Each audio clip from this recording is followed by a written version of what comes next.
Hello, I'm Tom Olson, General Manager of the Ocean Pines Association and a member of the 10-Year Plan Task Force. We recently completed our report to the Board of Directors, concluding a 14-month study of association facilities. Our goal in this process is to plan for the rehabilitation of our 40-year-old facilities to preserve these assets and maintain the high quality of life here in Ocean Pines. The following video recaps our presentation to the membership during a recent public meeting. It's a long report, but a very important one, which we hope you will make time to review. Thanks for watching. Pledge allegiance to the flag of the United States of America and to the republic for which it stands, one nation, under God, indivisible, with liberty and justice for all. Thank you and good morning. I'm Bob Thompson. I'm the Vice President of the Ocean Pines Board. For those that don't know me, welcome. Thanks for coming out today. We're going to talk, or actually our task force is going to talk a little bit about planning for the future for Ocean Pines. Those that don't know my background as a financial advisor, it's what I do. I do planning, not just for today, but long term. And as I've walked around the room this morning talking to some of you folks as you arrived, some of the concerns that came out, which was interesting to me because it is something that I deal with every day, is everyone's telling me, well, the timing's really tough right now to be talking about structure improvements and concerns about how much we're going to spend today. Folks, we all understand that. That's the whole purpose this task force was put together 14 months ago. You're going to hear from Ted and Pete, and they're going to give you a breakdown of some of the things they've identified, some of the concerns we have with our facilities. Keep in mind, Ocean Pines is over 40 years old. We've paid very little attention to our structures, to our facilities themselves. That's what this team has done. So as they go through it this morning, understand that this is just an overall planning process. There's nothing set in stone that this is going to be done exactly this way. And I think Ted's going to share a little bit with you talking about that this is basically getting a plan, understanding where we are today so we can understand how we're going to move forward. Okay, I see a lot of people shaking heads. I hope that clarifies, because I talked to some folks this morning, they're like, well, you know, we can't afford to do it right now. We have a big concern. Folks, trust me, I have a big concern. Everyone here has similar concerns. We're just trying to lay out what we need to do moving forward. Okay, so thank you all for coming out this morning. Very much appreciated. We're going to have, Ted's going to start. He's going to tell you a little bit about the task force and go over their findings. Then Pete's going to talk about some of the dollars associated with that. And then after that, we're going to open it up for questions. So if you would mind just holding them, if you have questions, make a note so you don't forget it. And then at the end, we'll stay as long as we need to and take as many questions as we need to. Okay? So thank you all for being here. Ted? Thanks, Bob. Good morning. Ocean Pines, here we are. And what we're going to do is talk a little bit about where we are with the 10-year task force right now. And I want to make sure that everybody understands right off the bat, this is a fluid plan. Go ahead, Teresa. The 10-year plan task force was formed to study and assess major facilities. And let me stop right there. Major facilities with our initial look was facilities where we anticipated cost of in excess of $200,000 to repair, replace, or upgrade. To propose future uses and to provide recommendations regarding repairs, renovations, and upgrades. The purpose of this report is to present the findings of the task force to preserve OPA assets and to assist the Board of Directors in planning for long-term use of each facility. What you will see today is a snapshot. It is the only two things that are in stone that we must do are the swim and racket club repair, which the board has approved, and that will be starting here very shortly, and the exterior structural repairs to the yacht club.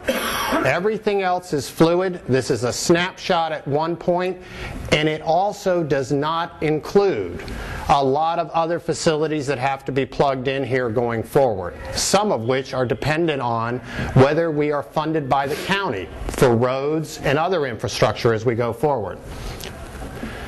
The task force members: Tom Olson, OPA GM, Bill Rakow, OPA President, Joe Costello, OPA staff, and Joe is the one that had day-to-day responsibility for oversight of the construction of this building.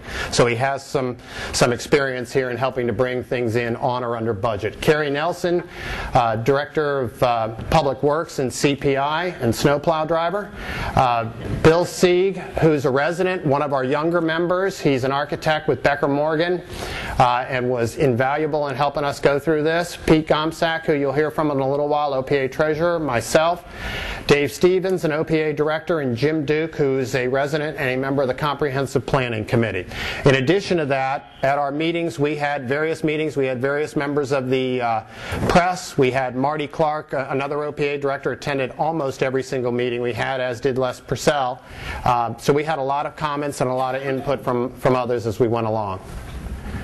The work accomplished by the 10-year plan task force in the last 14 months. We toured the facilities multiple times for inspection and evaluation, and I'll talk a little bit more about some of the critical things we found as we went on there. We requested engineering studies of the foundations under the Yacht Club and the Swim and Racket Club. The Yacht Club is supported by wood piles, as is the elevated deck at the Swim and Racket Club, and after taking a look at those, we decided we needed to get some reports on them. In order to determine cost and what it would cost us to do it, and instead of standing around in the dark reaching out and trying to plug in numbers, we developed some specifications. We bid the possibility of putting a beach club bathhouse and parking lot upgrades. What's it going to cost? What are our options? What could be done? We developed specifications, bid the Swim and Racket Club pools and deck, and the pool refurbishment, which was approved by the board earlier this week and will be starting shortly. We developed the big club phase 1 renovation spec that's out for bid right now. We had 69 individuals at the pre-bid meeting at the Yacht Club, and there's a lot of interest in that, and that bids on about March 15th. I'll talk a little bit more about that when we get there. We reviewed the historical information on age and condition of major components, including electrical, mechanical, and plumbing system. Now, as anybody who's lived in Ocean Pines for any period of time knows, we study everything to death. We've got literally, when my very first meeting on this, when we organized, we had a stack this high of studies and plans and recommendations. I'll just run through a little bit of what we did because I want you to understand that we went back and looked at all of this junk, and I actually did read every one just in order to get to sleep at night. But we went through and looked at all of this stuff and studied it all to make sure we were educated ourselves as to what we had spent money on in the past. We had the floor plans for the Ocean Pines Golf and Country Club from 1985, the floor plans from the Beach Club from 1968, the floor plans from the Yacht Club from 73, the elevator renovation in 97, the Community Facilities Review by Design Atlantic in 2004, the Hines Soils Reports, the report of the Community Facility Evaluation Study presented by the Comprehensive Planning Committee in September of 2004, the Zogby Survey from 2008, the Comprehensive Plan Committee input for the 10-year current facilities rehabilitation plan dated January 2009. And that it's important for me to say this, that we went to the Comprehensive Planning Committee ahead of time and said, you guys, or a group of you, have been working on this since the beginning of time.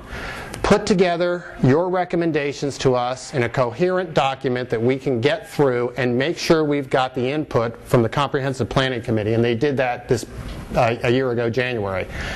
The Ocean Pines Association Major Facility Review Facility Use Questionnaire for the Yacht Club from February, and 2 reports from Soleil and Associates on the Yacht Club Foundation investigation and the Swim and Racket Club Foundation investigation, both of which occurred last spring and summer. Facility challenges. This is part of our infrastructure. You'll see this picture again a little bit. This is the plumbing at the Beach Club, and obviously we're not getting our use here. Now, This is not atypical, okay? This is typical of 40-year-old piping that either hasn't been maintained or has gotten old or needs to be replaced and needs to be upgraded. But this is what we find when you look at facilities that are 40 years old. You need to put new siding on, you need to replace windows, you need to do upgrades, you need to put a roof on. But I thought this was a pretty good picture to give you typical of what we found as we started not to look at the outside of a building, but to go inside, go down in the bowels, go down and look at the electrical, go down and look at the plumbing, go down and look at the mechanical. Because you can slap and paint and patch, as we have for 40 years in this community, and then one day, when you flush, nothing goes out. And guess what? The problem isn't a plunger, the problem is replacing 200 feet of plumbing. So part of the problem is the age of the facilities themselves. In addition to that, if you go down and you walk through some of these, you'll see wiring, you'll see pipes that end, that go nowhere, stuff abandoned in place. It's an amazing thing when it's kind of like going down underneath New York City into the subways and you see all of these things that you didn't realize existed at one time. Again, this is over there. You can see we've got all kinds of plumbing, pipes, hoses. We've got replaced timbers here that have been put in. We've got stuff falling off here. The facilities are old and in need of upgrades and fixing. This is at the yacht club.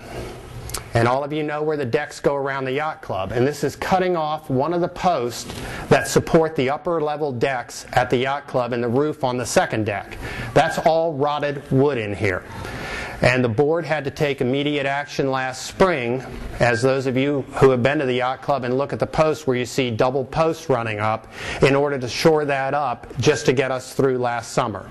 Those decks are going to have to be replaced entirely. That is a structural repair that has to be done.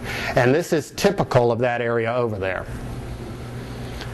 This is a country club, an ADA access problem. How do you get to the basement of the country club? How do you get down to Turns Grill? How do you get to the pro shop if you are using a cane, crutches, or just have difficulty going up and down stairs? You have to go around the outside, down the hill, take a bank on about a 12 degree, like at Talladega, and hope you can slot your way back into the back. There's no ADA access to the basement from within the structure. This is the swim and racket club as it looks today without the snow. We've gone ahead and taken the deck out from a convenient point right here. The bathhouse is over here. All the way out to the water, the deck has come out. What we had in the pile foundation was the piles were so bad that you could take a screwdriver and stick it all the way through the pile to the other side. And I know that because Bill Rako and I went over on a Sunday morning because we couldn't believe the report, crawled underneath the thing, and we took the plan we had and started sticking screwdrivers in to see whether we really had what we did. And it got to be so bad that while we have swim meets here, at the latter part of the summer, once this came to light, we actually had to block part of the decks off because the report we had from the engineer stated that we had a potential for collapse if it was overloaded. So it was a mandatory thing. We've taken it out. We're also at the same time going to replace, here's an example of a pipe that goes nowhere. Okay? If you go underneath here and take a look what's in there, it's just a hodgepodge over the last 35 or 40 years of pipes and wires that just end, and it's going to be fixed and brought up to code because once again the state of Maryland has changed the pool code. So that's part of the ongoing swim and racket project. Bridges. These tubes right here, all 3 or 4 of them, carry your utilities. They run the utilities back and forth through Ocean Pines. This is the bridge on Ocean Parkway.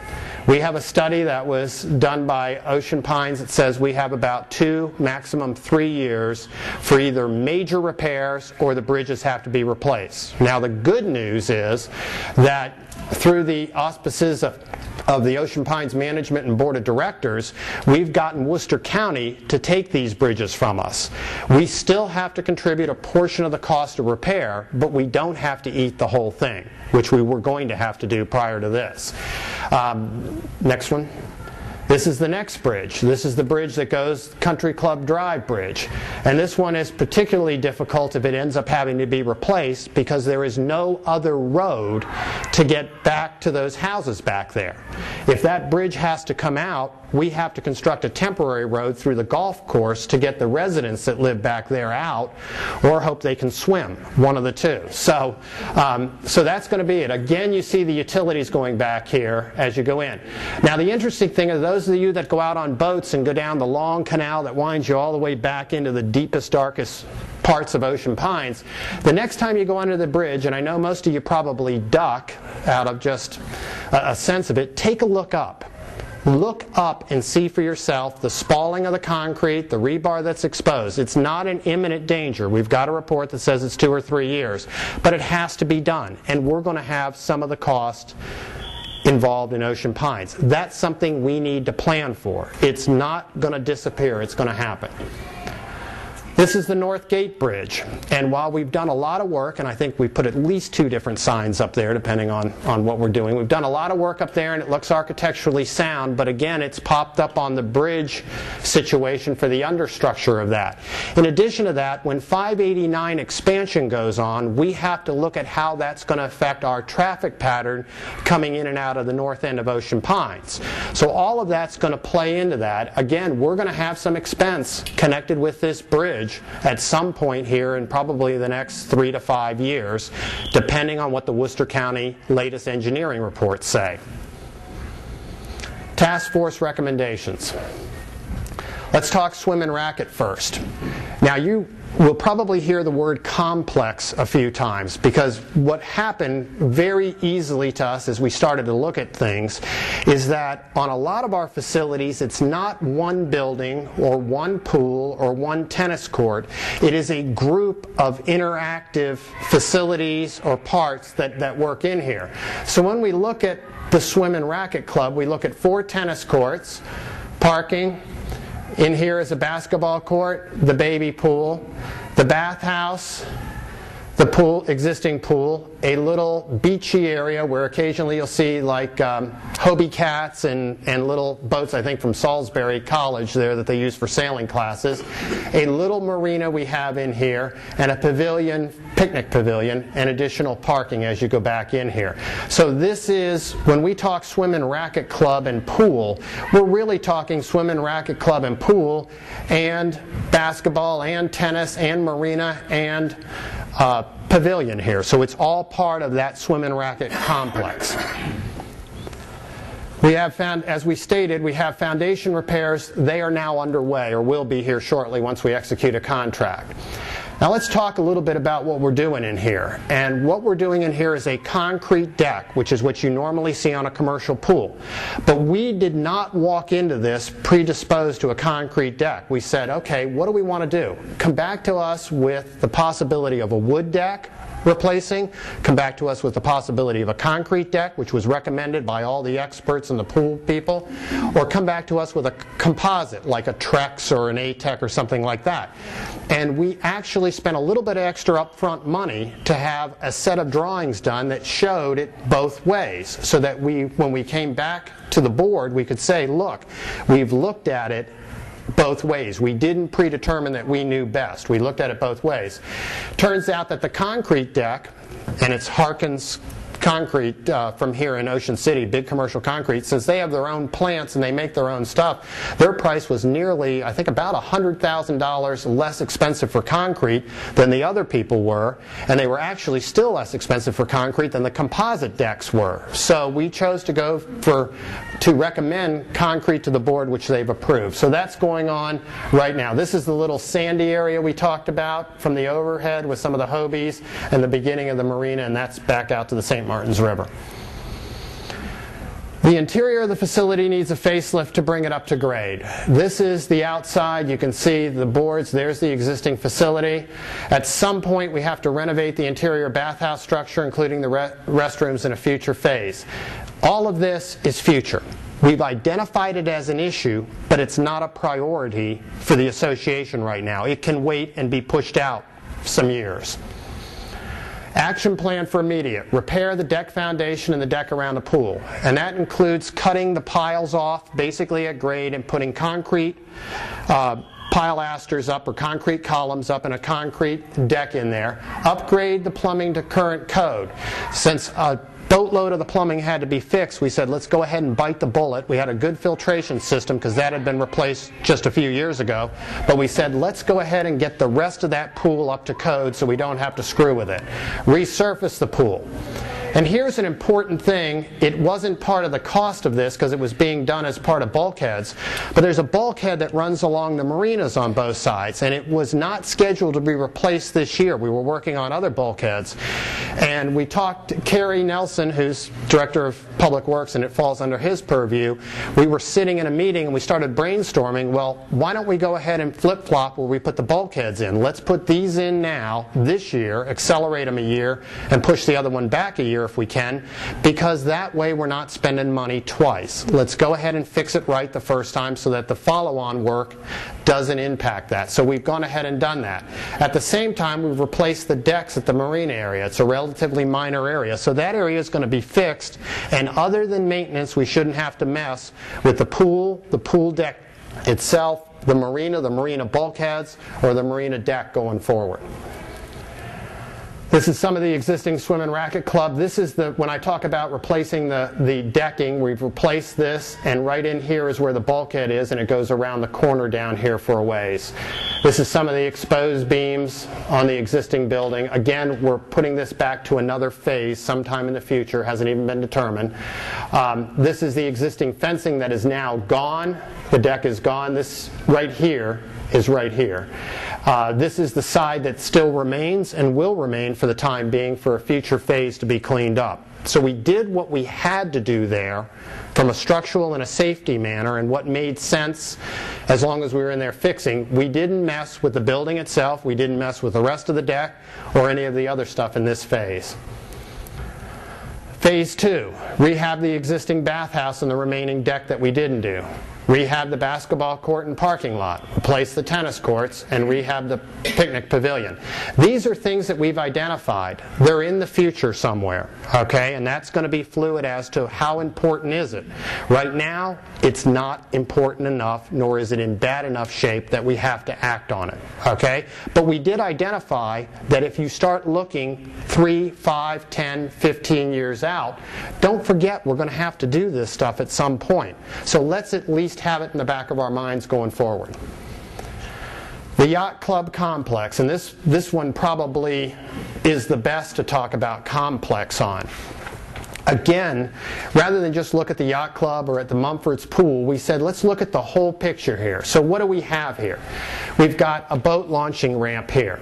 We've got the marina that we operate and do it, and this is a profit center for us, oh by the way, so we want to make sure we keep it up. It is actually making money for us. We've got the Yacht Club itself, and we've got the Yacht Club pool, Mumford Pool, parking for the marina, and general parking out here. This is looking at it from across, and this is looking at some of the decks going out to the deck running in front of it going out to the marina. We recommended the following: that we renovate the existing facility, that we correct the structural hazards, and we preserve the asset. That we repair and upgrade the remaining foundation pilings as needed. That we develop a Yacht Club master plan that says these are all tied together for a lot of reasons, as you'll hear a couple of them here. We consider the possibility of providing access or installing two-way communication from the Mumford Pool to the Yacht Club for food and beverage service. Renovations plan for the Yacht Club being a year-round facility. Get the first floor family-friendly, sit in, carry out, maybe add some booze. And again, when we talk about tying Mumford and also tying the marina back here, we have a built-in clientele at Mumford's Pool. We've got all these kids that are over there swimming. They all want ice cream mommy, a hot dog mommy, French fries mommy, Slurpees, whatever they can get. And we're not capturing that market. And we thought that by either doing a communication, or you'll see in a minute, possibly a walkway in the future, this isn't current, we would be able to grab them. And here's the key thing. If you get the kids so they like eating whatever we're serving at the Yacht Club, whether it's fast food or whatever, what do you think the chances are of maybe grabbing those younger set of parents to come back to that yacht club and say, hey, let's go because Johnny can get a hamburger meal and I'm going to get something else. So this is about trying to tie it together and maximize the use of our facilities to expand the income coming in to keep going. We want to reconfigure the pool area to increase the deck. If you go out on the deck there past the bar on the outside, you have a step down and then it stays down all the way out to the water. We're talking about making that flat when we replace the deck to pick up more outside sitting space. It's going to cost roughly the same amount of money, but we're not going to have the deck at 2 levels, and it'll look a little bit more like sunset or sunrise there where it goes over and drops off. To be able to pick up that, because where we make money is selling liquor, and we make money selling drinks, and we make money having bands there, so we want to try to maximize that as long as we're fixing it anyway. Relocate and expand the bar to provide more seating for patrons. Again, perhaps tweaking where that is and how it is to make the best use of that space so that maybe you're not sitting at a table 3 feet from the band and trying to eat dinner. Maybe you could be a little bit back closer to the water with something in between you. So we've asked our design builders who are bidding this thing to give us some ideas, give us the best thoughts that you have on this. Replace insulation under existing structure and remove excess debris or wiring as needed. We've got a major problem. That building is so old that if you crawl underneath, and we'll have a picture at some point of the insulation, but I've crawled underneath the yacht club, and again, it's like, just to see it for myself. The insulation is falling down, we've got wiring that terminates, we've got piping that terminates, it's a mess. But the big thing is we don't have that floor insulated in there at all, really. And what was in there was poorly done. No vapor barriers, no anything else. So that needs to get cleaned out and repaired. The month of January, we spent $7,000 in, I think it was the gas bill for the utility for the yacht club, and it wasn't even open full time. We've got an insulation problem that needs to be addressed to look long term. Okay, we need to fix those things and not look at tomorrow but say, hey, look, we're going to get a payback here by paying less every month in a gas bill. We'd be stupid not to. Improve bathrooms and bring into ADA compliance. If you go into our bathrooms down there, it's very difficult if somebody's in a wheelchair. Very difficult if somebody has a cane. Very difficult if somebody's had 3 drinks. But it's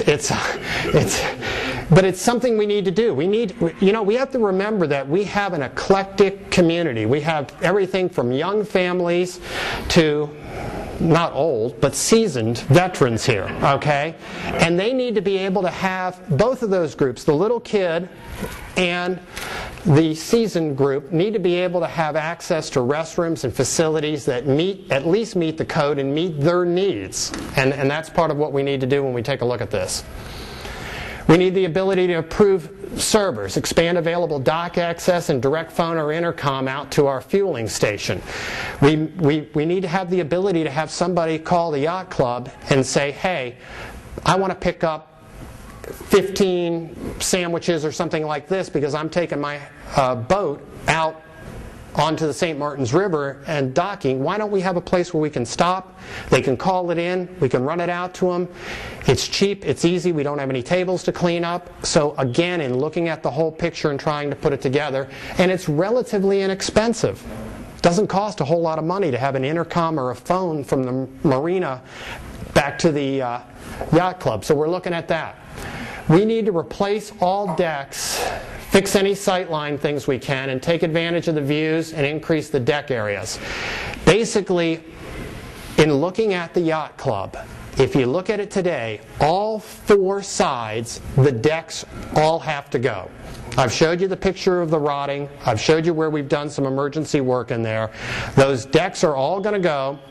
All the siding is going to come off. So at a minimum, we're going to replace the decks, replace the siding. When we do it, we want to, again, we've asked our contractors to give us options. Composite, wood, give us various options to do this, and let us take a look at what you're proposing, and we'll go from there. So those decks are going to have to be repaired and replaced. The entrance. You pull up to the entrance, it looks like a public storage building, okay? It really, are you real excited when you pull up to the yacht club?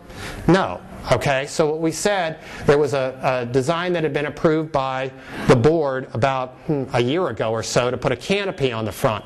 We recommended to the board, which I think they agreed with, don't do that, because we might end up ruining it when we go to take these decks down and do the fix. But we've provided that drawing to the design builders and said, hey, you're not married to this. If you got a better idea, come back to us with it, okay? But we want the front of this thing to look inviting. We also want a place where people can pull up, let somebody out of the car, and they can be under cover almost immediately and not covered with rain, and then when the husband goes and parks the car, he can run across the parking lot in the rain. So we're asking them to enhance the outside there. We want to redesign and upgrade the heating and cooling units to provide 2 separate systems for the main floor and the upstairs. We've got 3 floors there, basically. The 3rd floor is partially used for offices, but open space on the 2nd floor. Our heating and cooling comes out on the 2nd floor. The return is about 2 feet away from it, so it kind of is coming out and going back in. That's one reason our bills are so high, because we're heating 3 floors even if we're only using the 1st floor. So part of what we asked them to do is come back to us to segregate this into 2 different systems, where if during the winter for some reason we're only using the main floor, the 2nd floor can be reduced to 50 degrees and we're not trying to heat a 10 or 12,000 square foot building. We're trying to heat a 6,000. It makes sense. It makes it. And let me digress a little, because when we first looked at this thing, Marty and Bill had us reusing some of the stuff we had, and I think Marty and Bill were both in on the meeting.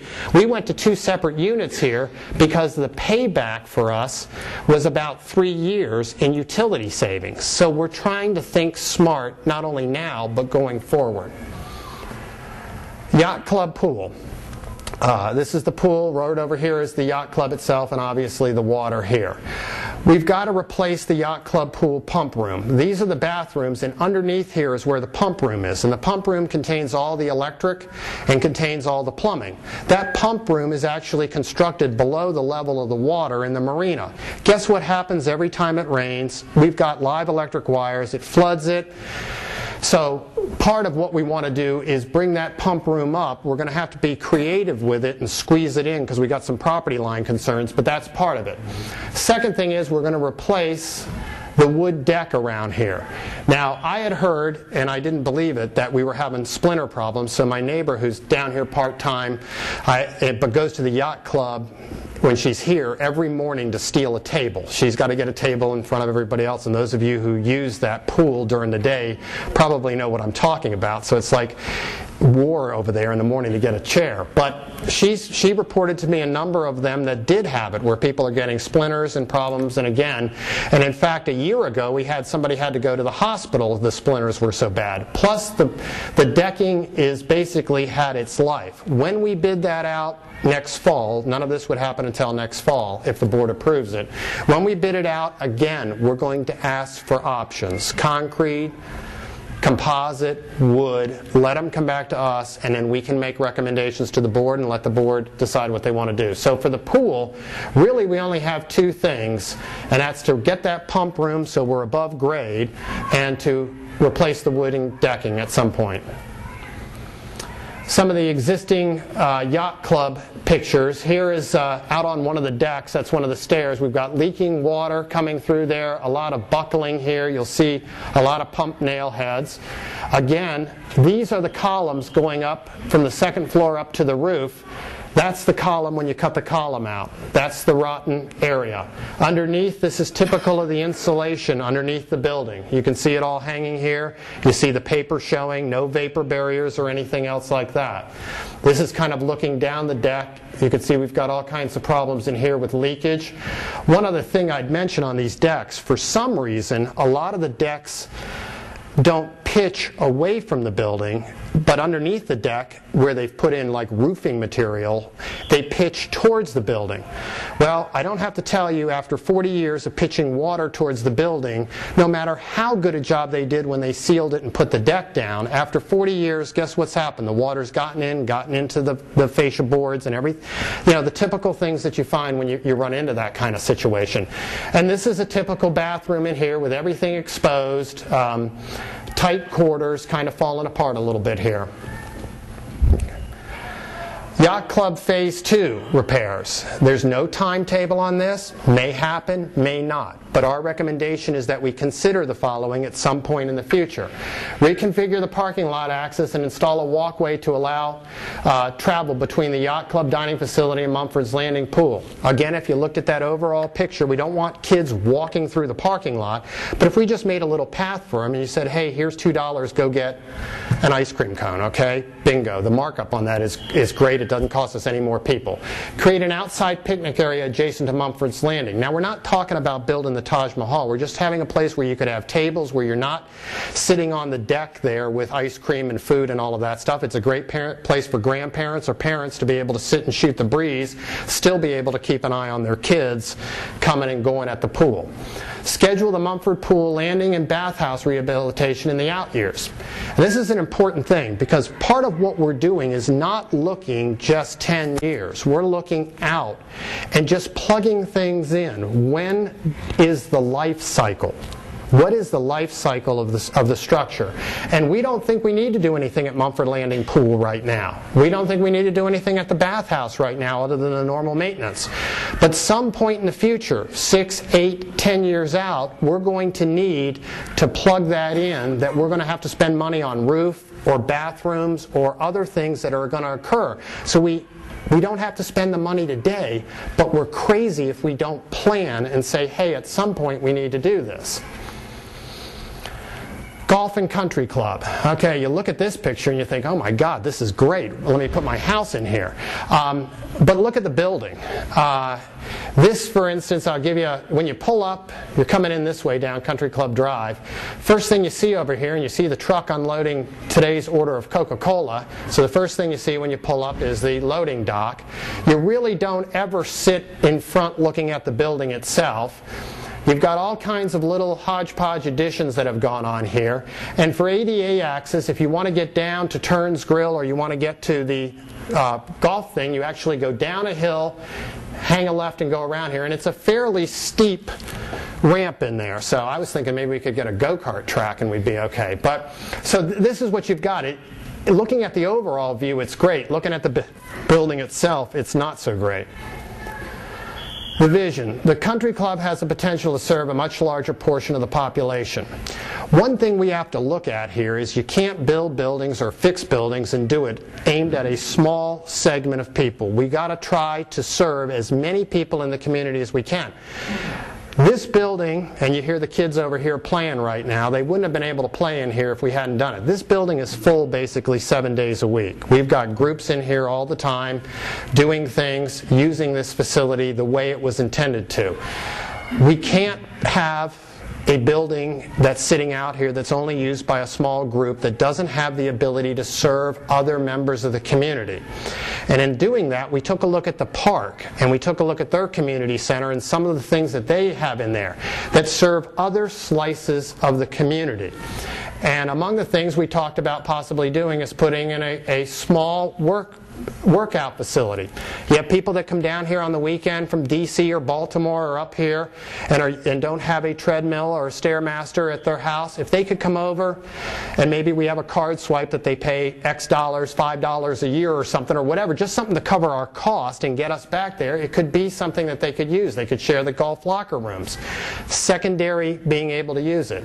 A reading computer area. You'd be surprised at how many people need high-speed access and can't get it in their house. I won't even talk about Mediacom versus Verizon and start that thing. But there's a possibility of being able to do something in there. And if you go over to the park and take a look at how small groups of people use it for meeting, for research, for the kids could even use it as an additional computer center, that kind of thing.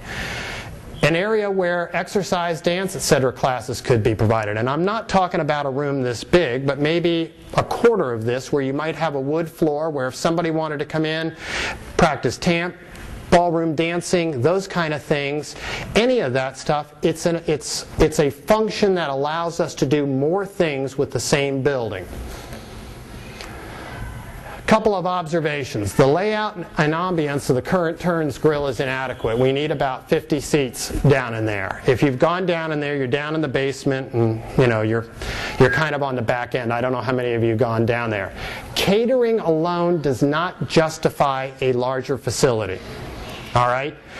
We do a large catering business at the Yacht Club. Weddings, everything else that goes on there, anniversaries. So we do a large business there, but we can't afford to have another building that we fix up and or build or whatever we do to it, with the idea being we're going to have all this space for catering. It just doesn't justify the costs going into that building. So what we said is that, hey, we need to have Turns Grill, but we don't need a facility that sits empty effectively 10 months a year. Maybe we get 8 weeks of use in it. It's just not a smart thing to do as a community. The HVAC is, however old the building is, 35 or 40 years old. It needs to be replaced. If the building is rehabbed in place, some of it can be abandoned. Some of it can't. This is the front of the building. As you can see, it's not exactly the most appealing building that we have here, and this is part of the ramp you got to drive down to get around the back if you want to try to get down there. A lot of our HVAC, some of our HVAC is hidden right behind this wall on the inside.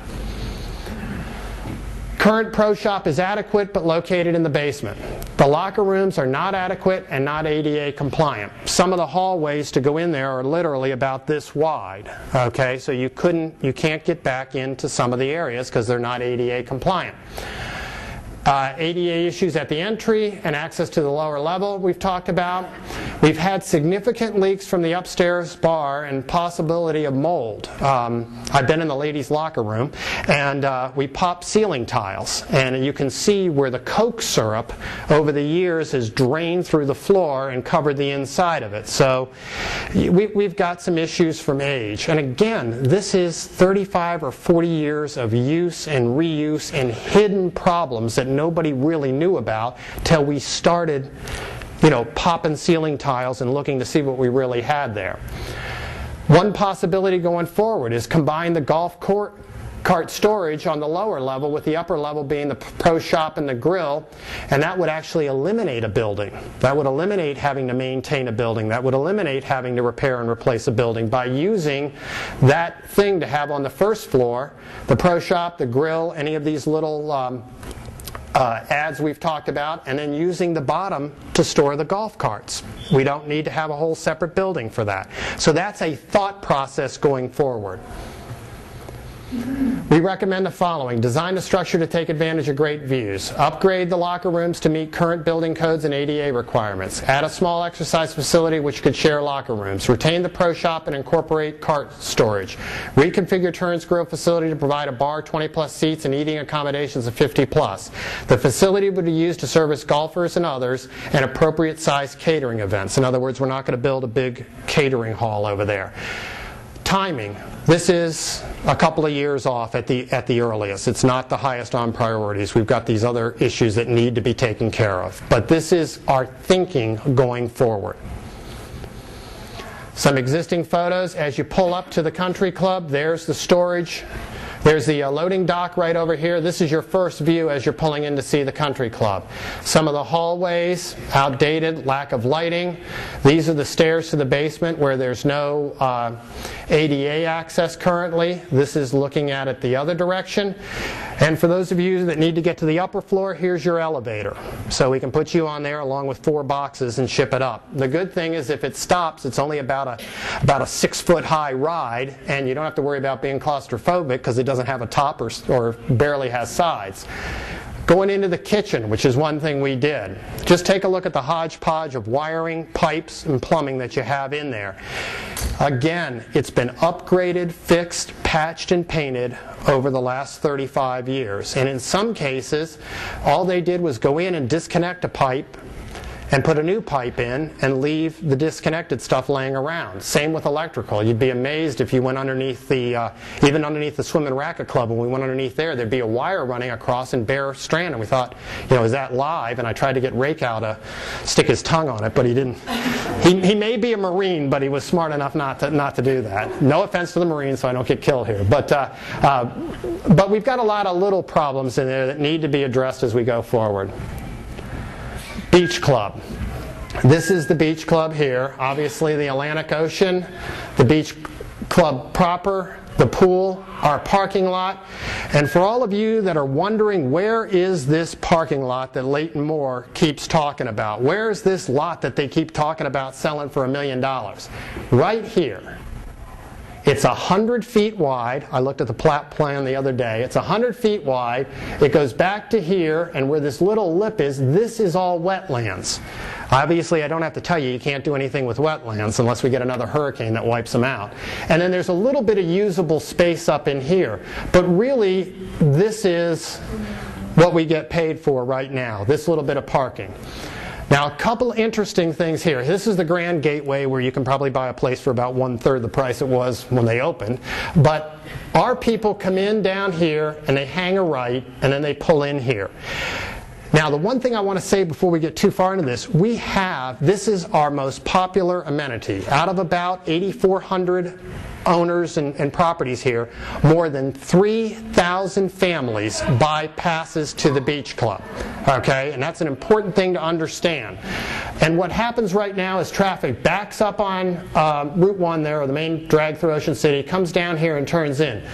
This complex here, whether one or all, I don't know if it's a common owner or not, have already complained so much to Ocean City that we've received nasty grams from them about the fact that we're backing traffic up, and in all likelihood, within the next 36 months, we're going to be required to bring traffic in here. Not a big deal, not an end-of-the-world situation here. So this is our beach club. This is that spit of land that everybody goes crazy over here, and that's our overflow parking, and you got to walk across the street. Again, this is the basement. This is the basement of this is the picture you saw earlier. This comes right out of Swim and Racket, Beach Club, when we went in there to replace some plumbing. This again is part of what we have in here, an adequate lighting, an old facility. One of the interesting things that we did is we talked to a lot of the younger families here, the families with small kids that are down here that live within the Pines. And we've got one member of our task force, Bill Sieg, who goes here every week.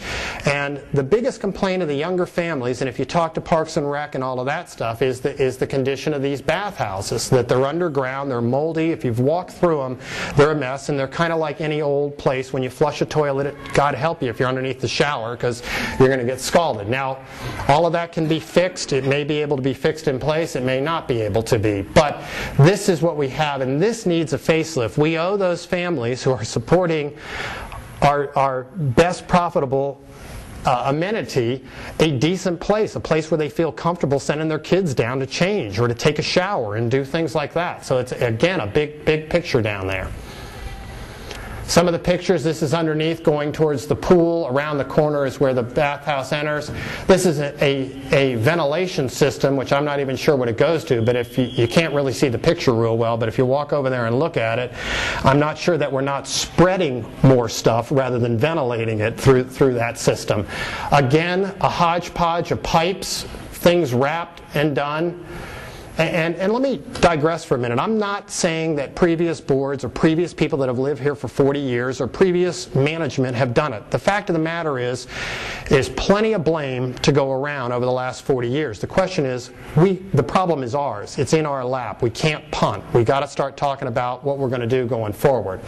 Again, we've got leaking, mold problems down here. Here's a typical sink where half of the stuff is missing or gone. You can see cracking along in here in the walls. This is all below grade again. Remember, you got to go down to get into that down there. And anybody that uses this area can tell you exactly how bad it is when you get over there. Beach Club, we recommend the following. Replace outdated bathrooms, showers, and lockers. Consider pave and lining parking lot to maximize member asset. Bring facility up to ADA codes. Improve traffic flow to minimize congestion in the parking lot. Other facilities. Now, again, let me go back to the beginning of this. When we first started looking at this, our job was only to look at the major facilities that if we did them, were going to cost $200,000 and up. Okay, we didn't look at the lower facilities. We didn't look at things that may have been done in the past and were going to be needed. We will be doing that this fall. This fall, we're going to be expanding this out and figuring out what else we need to do. Sports core pool bathhouse. Doesn't need anything now, but in the next 10 years, yeah, we may have roofs that need to go on there. We may need to have upgrades of the bathroom and stuff. This needs to be in the plan. It may be 15 years out, but we need to say, hey, at some point we got to pay attention to this. The marina, we make money here, okay? There's our gas sale thing. There's where we're talking about trying to be able to have a phone out there to do it. We need to maintain this so we keep it full and that the place looks good and that it ties into the yacht club and it ties into the yacht club pool and into Mumford's pool and everything else. Does it need anything today? No. Will it need something going forward? Yes. Should we start thinking about that? Yes. Are we spending any money on it? No. Okay, but it does need to be thought about. The admin building right over here with the police and the senior administration of the association. We put a roof on it just recently, so we don't need to do anything as far as roofs go. But we're going to have to look at doing other stuff, maybe 5 years, maybe 8 years, maybe 10 years, maybe 12 years down the road. But we got to have a list, and we got to start looking at life and life cycles and start plugging it in so we're prepared. Golf maintenance complex down there. These are all, for lack of a better term, Butler buildings, steel frame buildings. If you go into these buildings, what you will notice is down where the columns attach to the concrete and the floor, we've got a lot of corrosion and a lot of rust, primarily age. You know, somebody's washing something, water gets in there. This is not urgent, but it's going to need to be addressed going forward. There's no two ways about it. Tennis courts. These are the refurbished tennis courts, but we didn't do them all. We don't need to do anything to this tennis court here, probably in the next 5 years. But the bottom line is the tennis courts are built down right at where the water collects on the ground and everything, and eventually as we go to do other ones, 5, 7, 10, 12 years out, we need to fix those correctly so that we have a regular program where we don't all of a sudden one day say we need to fix 50 courts. Maybe we're doing 2 this year, 2 years later, and it's graduated so that we're keeping things up as we go. Again, the Public Works building, we've got the same problem in here. Just as the buildings get old, they're Butler buildings. They're, without saying anything about Butler, but they're inexpensive, is the right word, inexpensive buildings put up that have a shelf life. And you end up getting rust.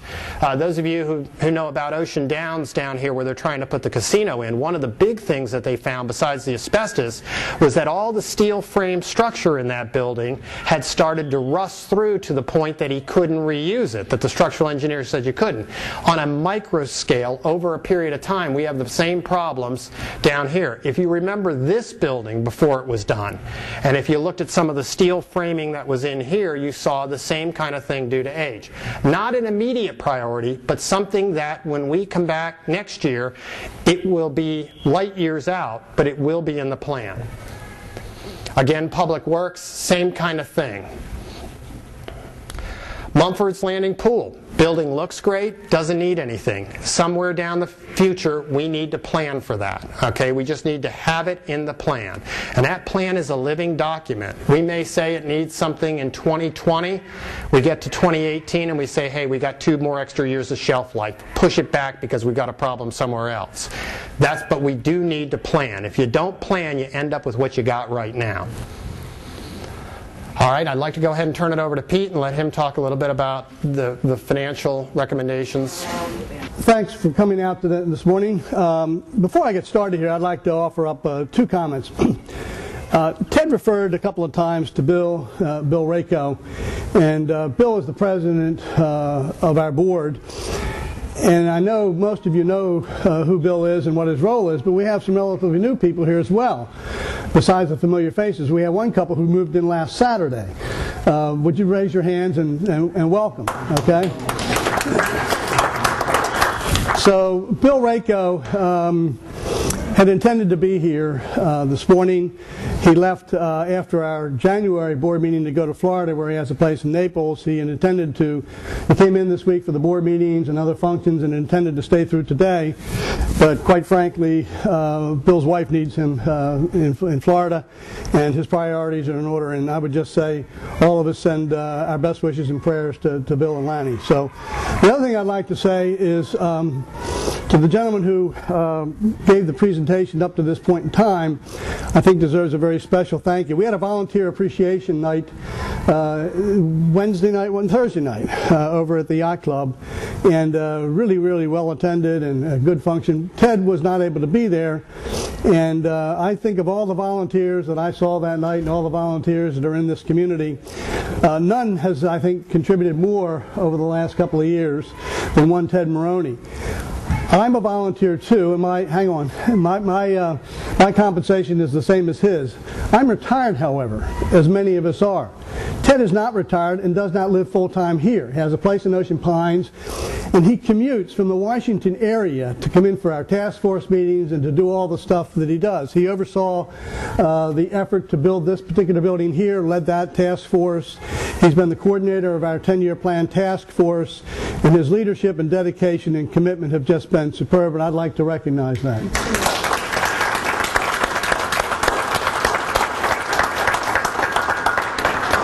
Volunteer extraordinary. Okay, my role today is to cover the financial aspect of the plan that you just saw. And I intend to do that, but there are only 9 slides, so rest assured we're not going to give an hour presentation. There are only 9 slides, so it really depends on how much Pete talks. So I don't think I'll be very long. And then we're going to have, as Bob said earlier, questions at the end of it. So why don't we roll? Reserves work before and after. That's the old community hall. This is where we are this morning. I would add one thing, however. Reserves work if they're handled properly. And I think you're going to see in the slides later on that I'm going to show you. You all can't see. Thank you. He wants me in the camera, but you need to see this, and that's more important. They work if handled properly, and we'll get into that a little bit. And a couple of comments. Ted reviewed, I think, in a marvelous fashion what the 10-year plan task force has been dealing with, what our recommendations are. I think, as you can appreciate by now, those needs are extensive. And I, for one, I believe the task force believe the needs are compelling, absolutely compelling. As Ted said, we understand these are difficult times, but we in this community need to take care of what we own, need to take care of our assets, and that's what I'm going to talk about, the financial aspect of this. I've done some checking, and I don't think we're eligible for federal stimulus funds. And I don't think we're going to, as I said a month ago at the budget presentation, I don't think we're in line to get any funding grants from the Bill and Melinda Gates Foundation, for example. And what that means is, ladies and gentlemen, we, the members, the owners, have to take care of our assets. And that's what we're going to talk about, the financial need to do so. So let's roll. I'm going to show this once again later on in the presentation, but I wanted to start with it at this juncture. This is our, and this is important, Ted said, 10-year plan task force. Where's the F? Oh well. Projected major facility capital costs. That's what we have been involved in. We're not dealing with yacht club losses, food and beverage operations. We are in a large sense. But the challenge and the charge to this task force was the major facility capital costs. And Ted mentioned earlier, really kind of defined that as anything over $200,000 within that time frame. So that's what we've been about. This particular slide shows not only the costs developed to date in this column here, projected costs as of December 2009. You'll see later on what they were a year ago, quite a bit less than that. And we developed this to demonstrate how are we going to pay for this stuff? And the answer is without borrowing money. And the answer is we put together a plan to do exactly that. And we're sticking to that plan. The board just approved Wednesday night of this week year 2 of the 5-year plan, which I'll put up later on. So again, you'll see this later on, but what it outlines at this juncture is the $4,243,000 in capital costs that we know at the moment. Some of that we have no idea. We haven't gotten bids. Others we know precisely. Some have actually been done. $243 for wood duct drainage, which was identified a year ago as a need, is almost completed at this point, right, Tom? So, Swimmer Racket Club, we just got the bids in this week too. That came in $15,000 less than the $500. So we're making progress in working this list, but this is the prioritized list, and then we show how we can pay for it, and so we'll come back to that later. Okay. Those wonderful pictures that you saw, some not so wonderful, I suppose, in Ted's presentation, but we have a marvelous community. And the physical assets of this community are extensive. And the cost of those facilities at the end of our most recent fiscal year were $32 million. We own those assets. We are responsible for their upkeep, their maintenance, and frankly, their replacement. Those assets include buildings, parking lots, pools, marinas, docks, tennis courts, etc. Now I'm going to show you a slide in a moment, not just yet. Most of those assets have useful lives. Land, obviously, we own the land, and that's an asset, and it's not deteriorating. But the buildings are, the vehicles are, the furniture and fixtures are, the computers need replacing. All of that comprises what we're talking about. Now again, our task force didn't deal with computers and vehicles. Again, we dealt with the major physical assets. But they do become obsolete over time. The mechanism to replace those assets has been in existence for a very long time, and that's through our replacement reserve account. Replacement reserve accounts is how we fund the necessary replacements of those assets and the maintenance of those assets, major maintenance expenses. We have other assets that are not funded through the replacement reserve account, and those are through specifically dedicated reserve funds. For example, roads, golf drainage, bulkheads, etc. There are separate accounts, separate reserve funds that your dues assessments each year, a piece of it goes into these various pots, if you will, to fund. And of course the bulkheads is those individuals in the community that have waterfront lots and bulkheads, they pay a differential in the dues. So they pay a higher dues level to fund the costs associated with the maintaining of those and ultimately the replacement of those bulkheads under a program. So what we're talking about today are not these things so much, but rather the replacement reserve funded things. The last item on here, capital assets when acquired are recorded as an asset, thus the $32 million, and not as an expense. And I explained this at the budget hearing a month ago, and I'm not going to dwell on it, but it's an important concept I think to keep in mind. When we replace these physical assets, or we extend their life through a new roof, for example, we don't expense that, and we don't charge in that year of expenditure dues to cover it. It comes out of the replacement reserve account. What goes into the replacement reserve account to fund those necessary expenses when they're required is what we call depreciation. Now I've gotten two sets of advice here this morning. Number one, don't get into that accounting stuff about depreciation. And another one that says, Pete, you got to talk about depreciation. So let's go to the next one. Schedule of our capital assets, property and equipment. These are the depreciable assets. That's the $32 million that I spoke about. $32 million. Can you all? Okay. Land is 5.5, not land improvements, excuse me. The land's down here. Land improvements, all these things. Again, the concept is when we spend the money to add something to these assets, these asset categories, we don't charge assessment to pay for it. We don't treat it as an expense. The example is if we have a $100,000 cost for a particular asset, and it's going to last us 10 years, then we charge, in effect, and this is real, this isn't just some book entry, we actually have an assessment that includes a component to cover $10,000 a year over that 10-year period. And we theoretically put that in the bank, in a separate piggy bank, And at the end of that 10 years, when that $100,000 asset needs replacing, we've got in the piggy bank the $100,000 to do it. It's not theoretical. There's an accounting convention, but the question is, do you fund that $10,000 a year so that at the end of that 10 years, you've got that $100,000? And as we've seen, and we all know something about inflation, and unless you're providing for inflation, the $100,000 10 years from now isn't going to do it. So inflation is a key component of what we're talking about. What we have here is we've employed that concept over time, at least from an expense standpoint. So our financial statements reflect the non-cash expenditure each year of that $10,000 in my case. And that's accumulated to $15 million in accumulated depreciation on that $32 million of assets. Theoretically, you'd have $15 million in the bank representing the reserve fund, even if you didn't have even if you didn't have inflation factored in. Well, ladies and gentlemen, we have less than $2 million. Okay. This is a 10-year summary, 2000-2009, of actual experience within this replacement reserve account that I talked about. In addition, we put down at the bottom the 2010 budgeted numbers and the 11 budgeted numbers.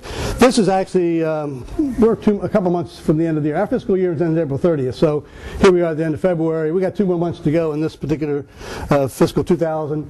The board just approved the budget Wednesday night, as I said earlier, for 2011, and it does in fact reflect these figures here. But what it suggests is, and I'll just pick on 2009, we started the year with $2.6 million in the reserve account, and we put $1,478,000 of your assessment dollars into that account that year. We had some interest and other things, and we expended $1,700,000. So we put in $1,478,000 plus 60, and we took out $1,744,000. That's cash, ladies and gentlemen. That's not accounting entries. That's not bookkeeping. That's cash. Oh, by the way, half of that cash there is the building we're in. We paid for that building over 2 fiscal years, and that's why you see about half, $875 roughly of the $1,750,000 cost of this facility is in that year, and the rest of it's down here in 2010. Where once again we put in $1,600,000 and took out $2,300,000. Well, guess what that does to the balance? Just like your checking account. You put $1,000 in, you take $2,000 out, guess what? This is real. This is cash. Right? Now again, this year we're budgeting $1,864,000 of your assessment dollars. Again, it's not the Gates Foundation, it's not stimulus money, it's your money, my money. And we're going to take out $1,900,000. We're going to be down to $1,646,000 starting the year with. So I just wanted to show you the 10-year history. I hear statements from time to time about previous boards, and we can't do anything about previous boards, but you know, I hear statements made like they robbed the piggy bank and they spent millions of dollars and so forth. I don't know. I wasn't around, wasn't involved then, but here are the numbers, ladies and gentlemen. $750,000, $750,000, $1,600,000. You know, that's what came out. That's cash. $10 million over 10 years. $10 million a year. Okay. Our current situation, as I mentioned, the assessment dollars are set aside in prior year's replacement reserve account are not sufficient to pay for the needed replacements. We have, as Ted suggested, and you saw, an extensive list of things that need to be done in this community to bring our assets up to snuff. We don't have the money for it. We don't have the money for it. Why we don't have the money for it is not particularly relevant, except that perhaps we can learn from history. We have to face what we have to face today. But the 2 reasons that I've cited here are, number one, failure to provide for inflationary cost increases. Exhibit A is, again, this building. And by the way, you all did a great job in building this building and bringing it in on budget. But it was $1,750,000. This building originally, the old building that was torn down and replaced by this, cost $300,000. So in that perfect world of setting it aside in that piggy bank over 30 years, $10,000 a year, you end up 30 years later with what? $300,000 in the bank.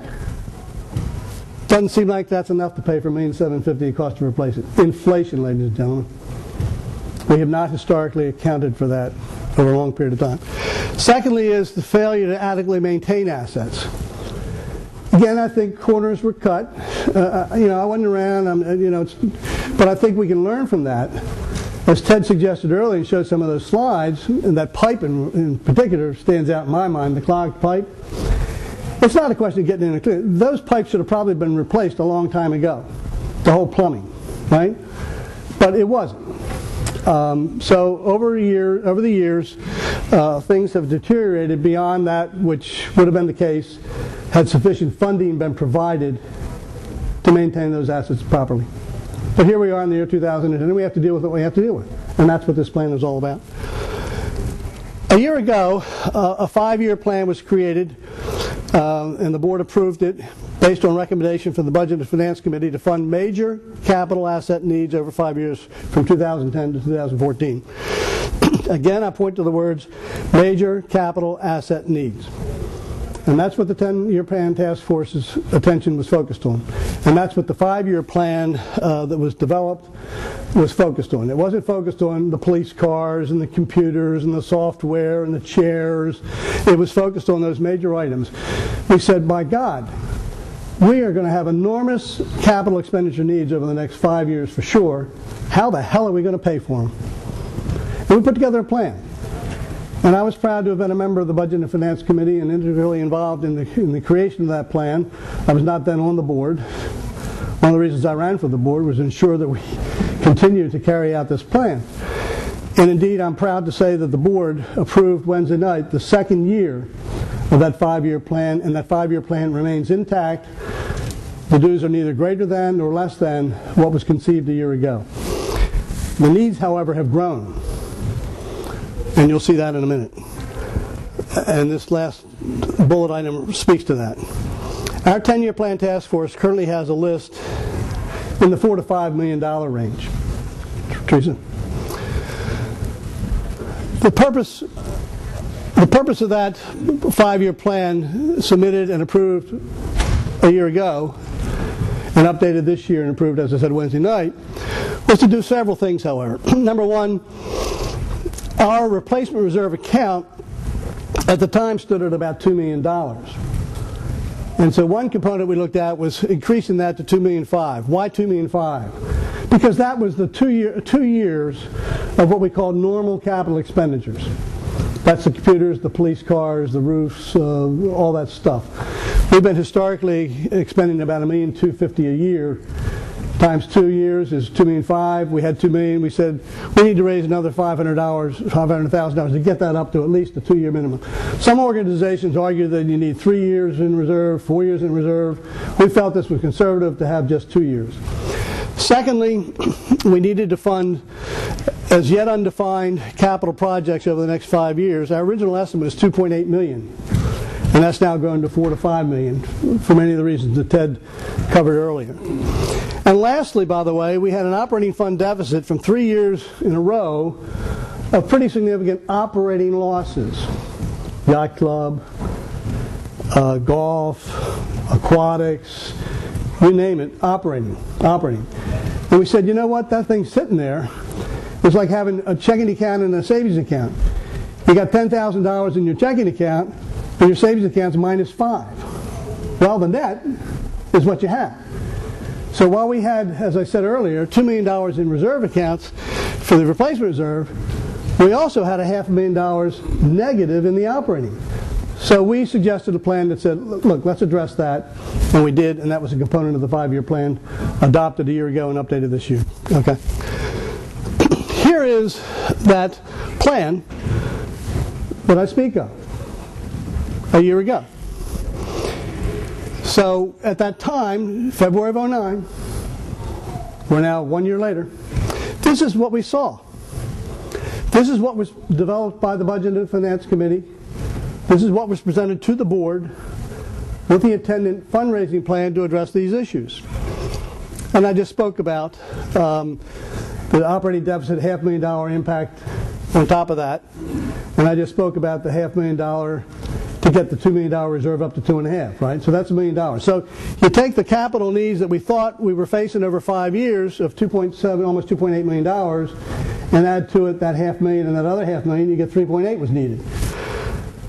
Well, in the intervening 12 months since the task force was convened in January of 2009, we have refined various of these estimates. On a very positive note, the $880,000 that was a rough estimate, and we acknowledged at the time, management got some rough estimates from engineering, and we incorporated this in the plan, knowing that it would not be 880, it could be greater, it could be lesser.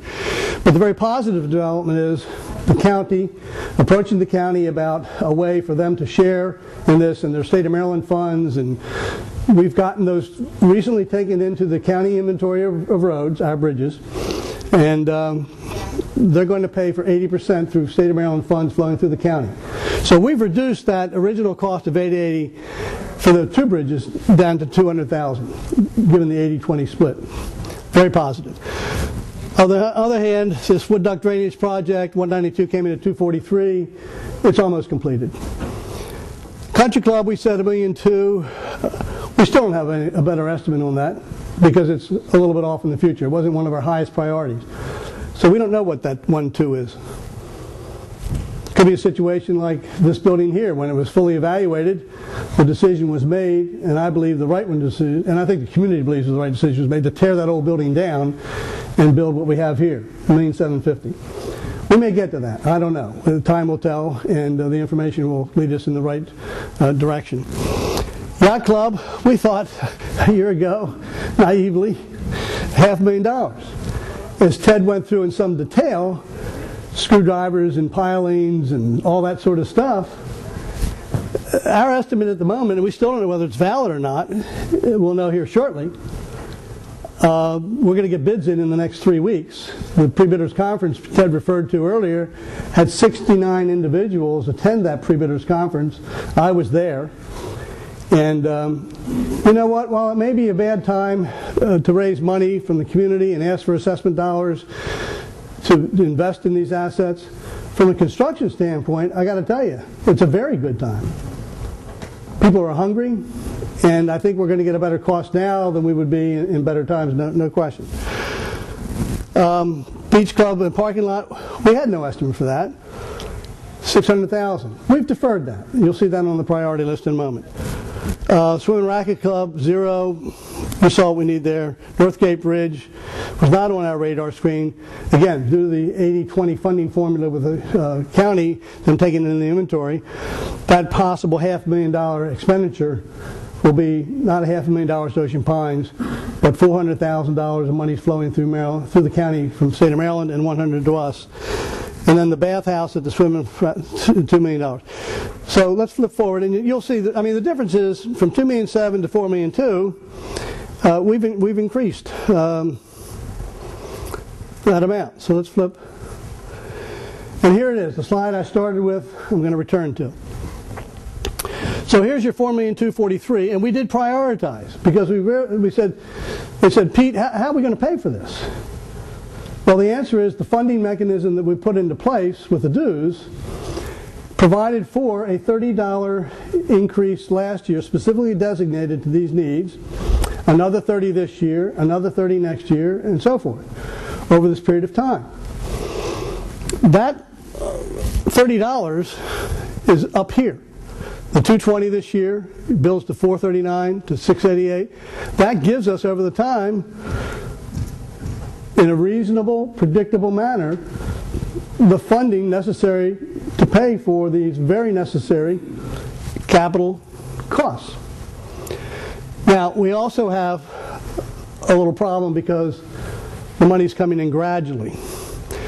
So our plan provides for us to borrow from ourselves $1.6 million. That's the reserve funds that we actually have in hand. So we are planning on borrowing from ourselves instead of a bank at 6%. We're getting about 1% on our monies right now in our reserve accounts. So with the borrowing of $1.6 million, and by the way, this is the year that ends in 2 more months. So funding can be provided in this plan to provide Capital expenditure $793, leaving us with $1 million after having borrowed $1.6 million from ourselves at the end of year one. Year two, the budget just approved, provides for the $439, so that'll be coming in here in the next 2 months. Having started with $1,027,000, that's where the starting point is. So we add to the amount there. Now, we're not building this thing up over here in some big piggy bank. Some people seem to think that we're just putting all this money aside.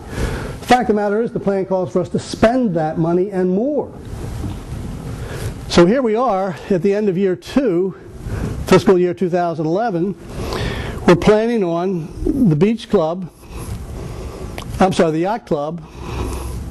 We've already invested about $50,000 in engineering and some preliminary costs within this fiscal year, but the bulk of it is going to be $1,150,000 next year.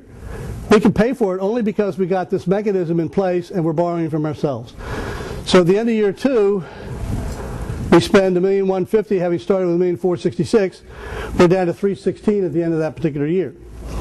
Again, year three of the 5-year plan, which is now 6, by the way. 688 comes in. We start with 300.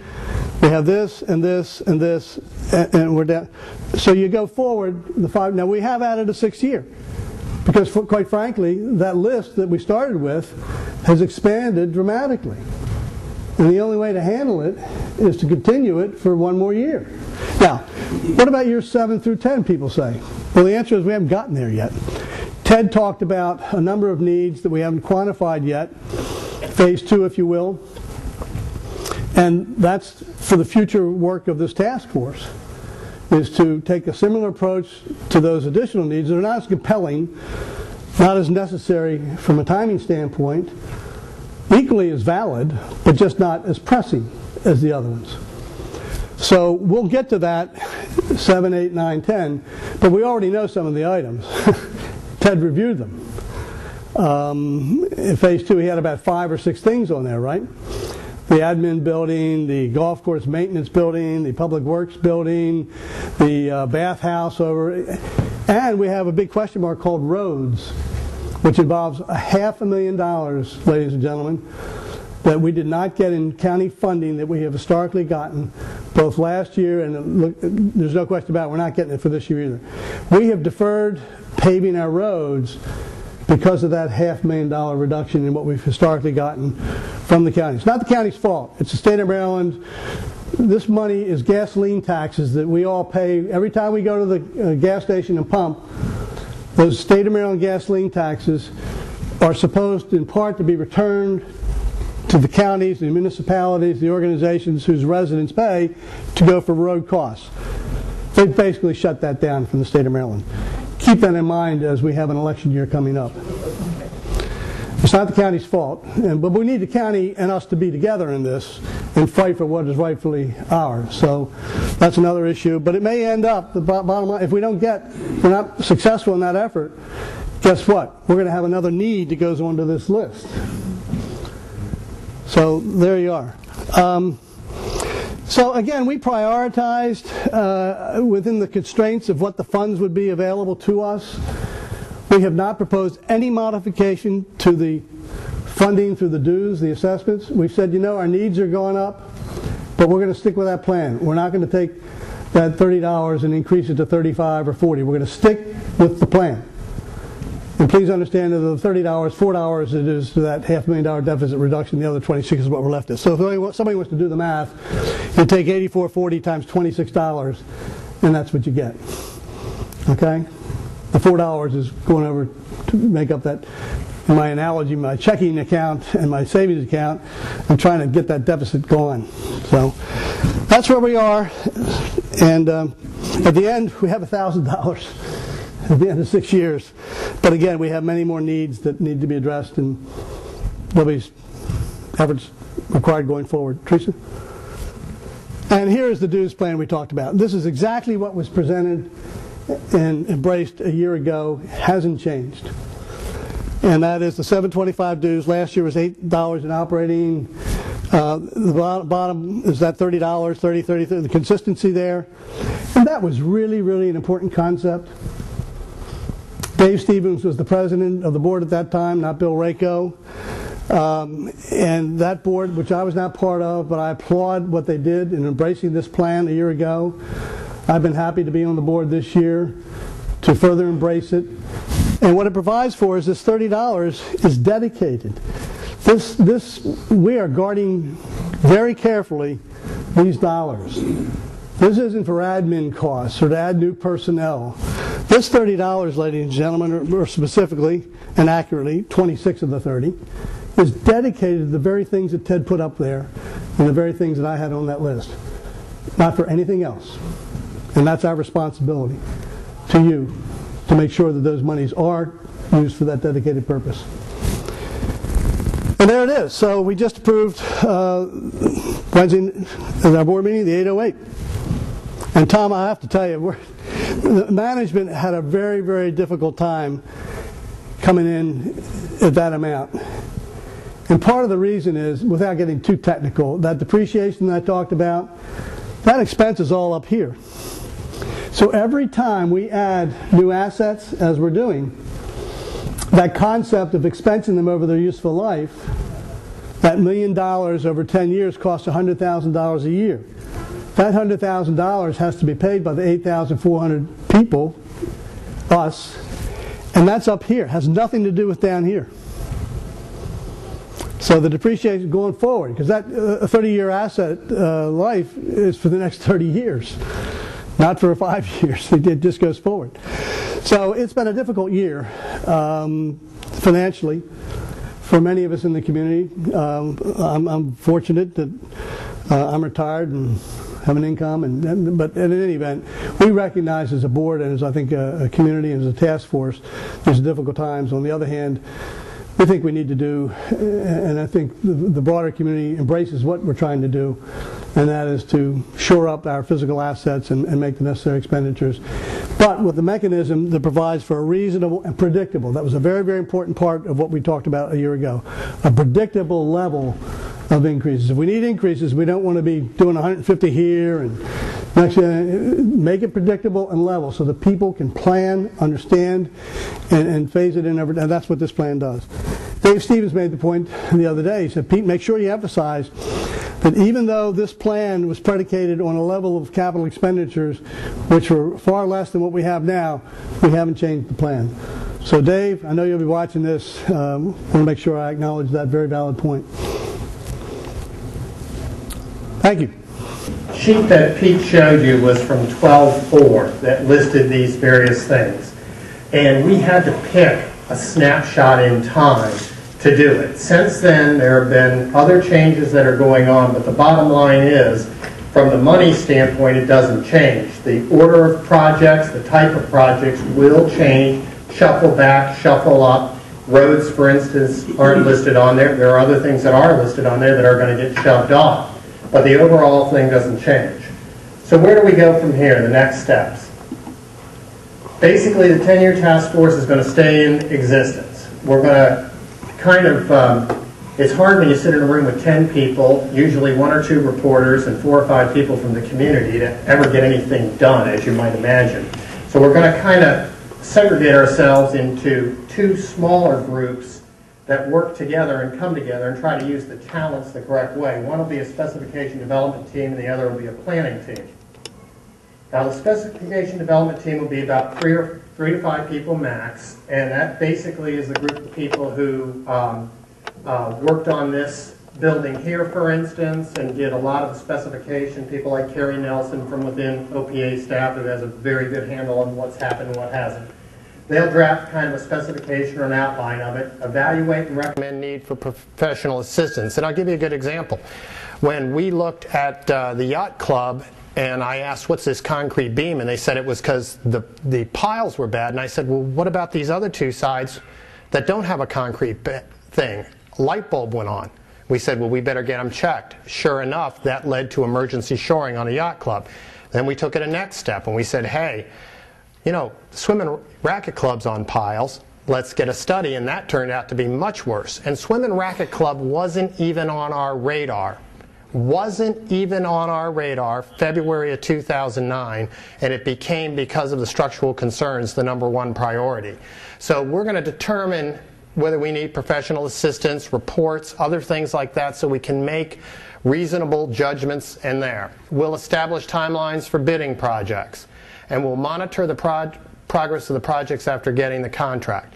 And in my opinion, the way we did this project, where I think the board got reports all the time, we had spreadsheets, we accomplished every dollar we have, we are going to do the same thing on Swim and Racket, Yacht Club, any of the other major projects we do, so we know where every dollar went, why every decision was made, and absolute transparency. And that's absolutely important for everybody that's sitting in here and everybody in the greater community, that they have trust that we're spending the money correctly. So monitoring the progress afterwards is a critical element of getting this going.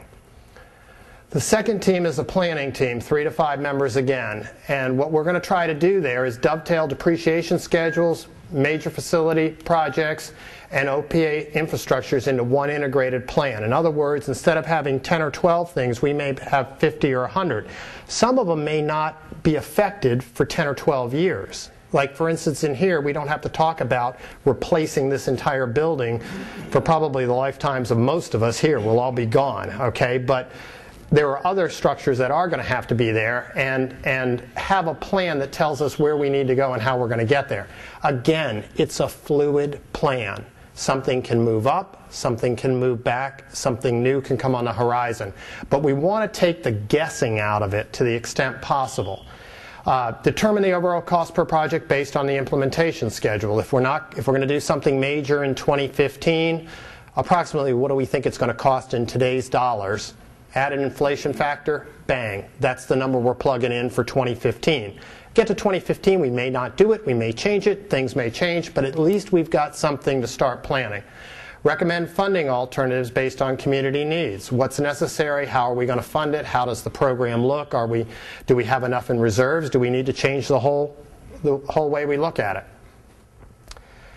We're going to convene quarterly to review progress and coordinate priorities. That doesn't mean that we won't be working all the time. Quite frankly, between now and September, we're going to be basically trying to get Swim and Racket Club rolling, try to get the prices in on the Yacht Club, figure out what's going to happen there, make recommendations to the board, perhaps go into referendum, perhaps not, depending on what comes in.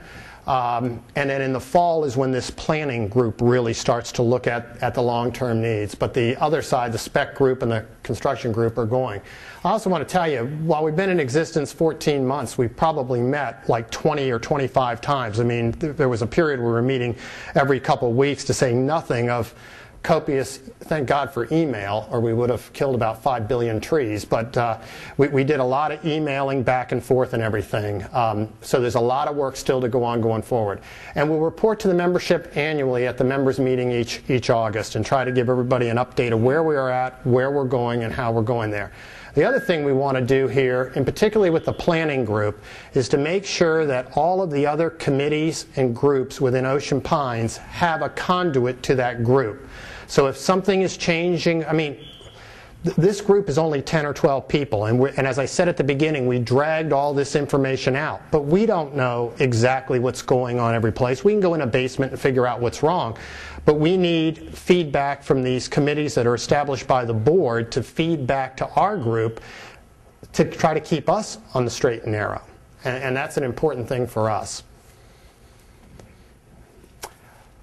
Working for a better tomorrow. Well, we certainly are, and hopefully this will all be concrete or composite here in a year or so.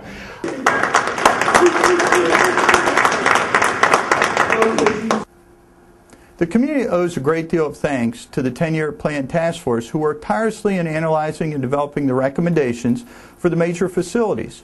Their efforts will pay dividends to the community for years to come. Your board understands that the cornerstone of the property values in the community rely on the ability to provide quality amenities and municipal services to all of our residents. The following video includes comments that we received during the presentation at a recent town hall meeting. We encourage you to submit any additional comments or suggestions by contacting the association at www.oceanpines.org, or send us something by mail at 239 Ocean Parkway, Ocean Pines, Maryland 21811. Thanks so much for watching. All right, at this point we'll take questions. Oh, one question, or maybe suggestion. The North Gate, we have that as a bridge project, and maybe now that it's down to 100,000, it's not an issue. I went to the 589 Planning Commission meeting, and I suggested that they don't want a dual lane out front of Ocean Pines until we have some dual lane going out to their road. We almost have our own bridge to nowhere. Only thing I know that bridge serves, other than aesthetics, is to levelize the goose species between the two ponds, give the geese a place to go underneath, but they choose to go over the road anyhow. I'd like to see the planning group talk about just eliminating the bridge and dual laning it out there. And you can have a very aesthetic looking front. You go up off of Route 24 and is it Bayview or one of those, very pretty. You can have a very pretty entrance without having a bridge. So you might be able to save some money getting rid of the bridge. I think that's something we can look at. Now, what's going to happen on that, so you know, dumping this back on the county and getting them to pick up the vast majority of this thing is a two-edged sword. The good edge is it saves us $1 million by the time you get done with all three bridges, hopefully. The bad news is it takes a lot of the control out of us. But at the same time, I think that's something when we get there and they start to say, hey, we want to start looking at this, maybe if we go back and say, have you guys given some thought about this? Because then you wouldn't have a bridge to maintain. We'll get the architectural part of that in there. I think that's a very good point and something we ought to look forward to. Yeah, they could take, I'm sure they wouldn't be upset if you took it out of the Worcester County, bridge inventory. Yeah, well, and I understand there's wetlands there too. I mean, we could dig a little more hole on the other side of the pond to replace it. Just don't record that part. The other thing that I would like to see somebody address the bulkhead as far as the program. And the reason I say that, and this is more of I'm trying not to make it a complaint, but the bulkhead program was a deficit. And then we made that up. And then a few years back I said, well, why are we keep building that reserve? And it went from 400,000 up to 800,000 in just a couple of years. In less than 3 years, we did a 100% increase, which is quite a jump. My question is that because we weren't replacing them quick enough? I don't have any of this information. Was it because the cost doubled, or was it we just wanted to spend the money that we put in that we never backed off? I don't know that. So I'd like to see that somewhere presented to us, to the few people that have bulkhead. Yeah, let me comment on that. I've got with me the audited financial statements for the last 3 years. And the bulkhead reserve account, which you're talking about, is actually in deficit now. Well, that's because they raised, look how they raised the spending. No, actually, it was $796 in contributions in the year 08. And there was but we started the year with 253 deficit. I think I wasn't involved, as you know. That's why I believe it was raised, because it was in deficit and it needed additional funding to eliminate that deficit. So the 654 in expenditures that year were about $140,000 less than what went in. But that reduced the 253 deficit down to 101. In fiscal year 2009, this past year, 822 Dick went in and 827 came out. The deficit is still $101,000. Go back about 2 years before there, and you'll see the program's about $400,000 now. Again, yeah, I'm not complaining about it. I just want to know. I understand, but it is in deficit. Well, we understand we had to take care of the deficit. There's a reason. The reason for the deficit is because we had emergency work done because of the volcanic collapse. I know there was a deficit. Right. We took care of the deficit, but the program spending went up. Dick, in the 4 years that I've been here, we've had two years of collapses, so they occur. They occur, and you got to plan for it. I guess a better question, Tom, would be this: does Kerry have a plan like he does for road for bulkheads? Absolutely. Yeah. Okay, Yeah. so And that's what I think we would need help to us. see, because then you can see, okay, Yes, thank here's, you. like on my street, I've got one that was in before I moved in 4 or 5 years ago, but next to me, it looks like it was Right. the original bulkhead, and I keep wondering, why haven't they done that? And so just like on roads where they've got it, we really need to, maybe there would be a way to PDF that and put it up on the website where people could see what the plan is for 5 years out. So Are they we on a know. 30-year replacement program, a 5-year, or no year? I mean, that's what we don't know. Yeah, that's a good question. Yeah. The audited financial statements has a schedule here that speaks exactly to that. And it's a 35-year plan which ends in 2015. Okay, so So, this I is mean, on track for our 35-year Yeah. replacement. Thank right, you. right. 35 years ends in 2015. Okay. Okay. And I'm questioning that too, because I got to pay that same assessment. In conjunction with bulkheads, first of all, I want to commend you all for all your work. And you make us feel like we're in good hands. But under major facilities, nothing was mentioned about the bulkheads. I know it's a different fund, but in a 10-year plan, I feel like bulkheads should be covered, mainly because there are some now that overflow. In 10 years, the canals will have more water in them. And I think some address should be to raising some of the bulkheads. Because with the water coming over them, they deteriorate faster. I think that's a good thought, if we count the money that we're setting aside for that as part of the cost in there. But that would be a good idea. Maybe what we need to do is review this 35-year plan and see where it is, because some of the ones that need to be replaced may be raised. And I have the same situation. My lot's like 2 feet higher on the corner than the guy next to me, and his backyard, when we get the high stuff, floods, and mine, well, it comes over, but it's not nearly, it's not a swimming pool in the back room, so I think that's a good point. Sir? Yeah, the marina has traditionally been a good moneymaker. The marina is very popular. People that live outside of Ocean Pines come and get fuel. This next year, you're going to be converting to non-ethanol gas, which will increase the number of people coming in. In your very nice budget meeting back about a month ago, you pointed out that one of the things you'd like to do is to encourage people to come in, maybe find a spare dock, be able to stay there when they get gasoline, get some provisions, perhaps stop at the yacht club, have some lunch and things like that. One thing I didn't see in the long-range plan was a plan to take some of the pressure off the yacht club or the marina area by expanding some docking facilities at the Swim and Racket Club. And there was a program for that a number of years ago and could very easily accommodate a number of people, and at that time it was found that it could be a good moneymaker without having to have fuel or having provisions or anything else like that. That may be a way, and that's not in the plan, that may be a way to take the pressure off the main marina and allow more people to come in and have a few docks available for transient traffic coming in, and for Ocean Pines people who would often like to come over with their boat and have lunch and can't do it now. I will say you probably just set a nuclear bomb off, because depending on where you're at is where the questions come from. But I certainly think that some of the people that have been around for a while could address that issue. But you know, that's been to the point of almost lawsuits and everything else up in the air and up in arms and everything else like that. So I don't know where that stands. I'll certainly look back to the board and see what they think about it. Sir? My question is about the yacht club. The figure up there was $1.2 million for renovations. How many square feet is on the first floor? About 5 to 6, somewhere in there. So you're getting by with 5,000 square feet on the first floor and 5,000 square feet on the second floor. Why wouldn't you just, from the photos I've seen, that building needs to be tore down, not rehab. Why wouldn't you build a modern, one-story building, okay, that was energy efficient,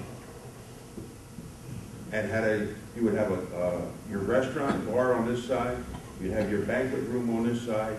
They have these walls that are soundproof in between, okay? If you built this 13,000 square foot facility for $1.7 million, and as the gentleman pointed out, because everybody in the construction business is looking for work, so now is really a good time.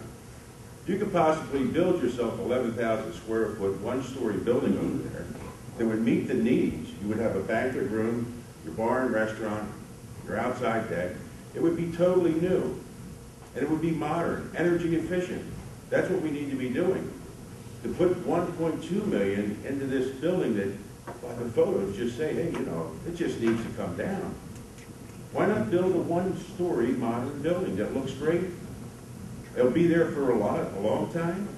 And even if the cost should go to $1.4 million, it would still be better than putting $1.2 million into this building that's ugly, not energy efficient, Just as you said, the month of January, you spent $7,000 on propane gas to heat it, and it was hardly even used. You know, a great job was done on this building, thanks to Marty Clark. Without Marty, it wouldn't have happened. Okay?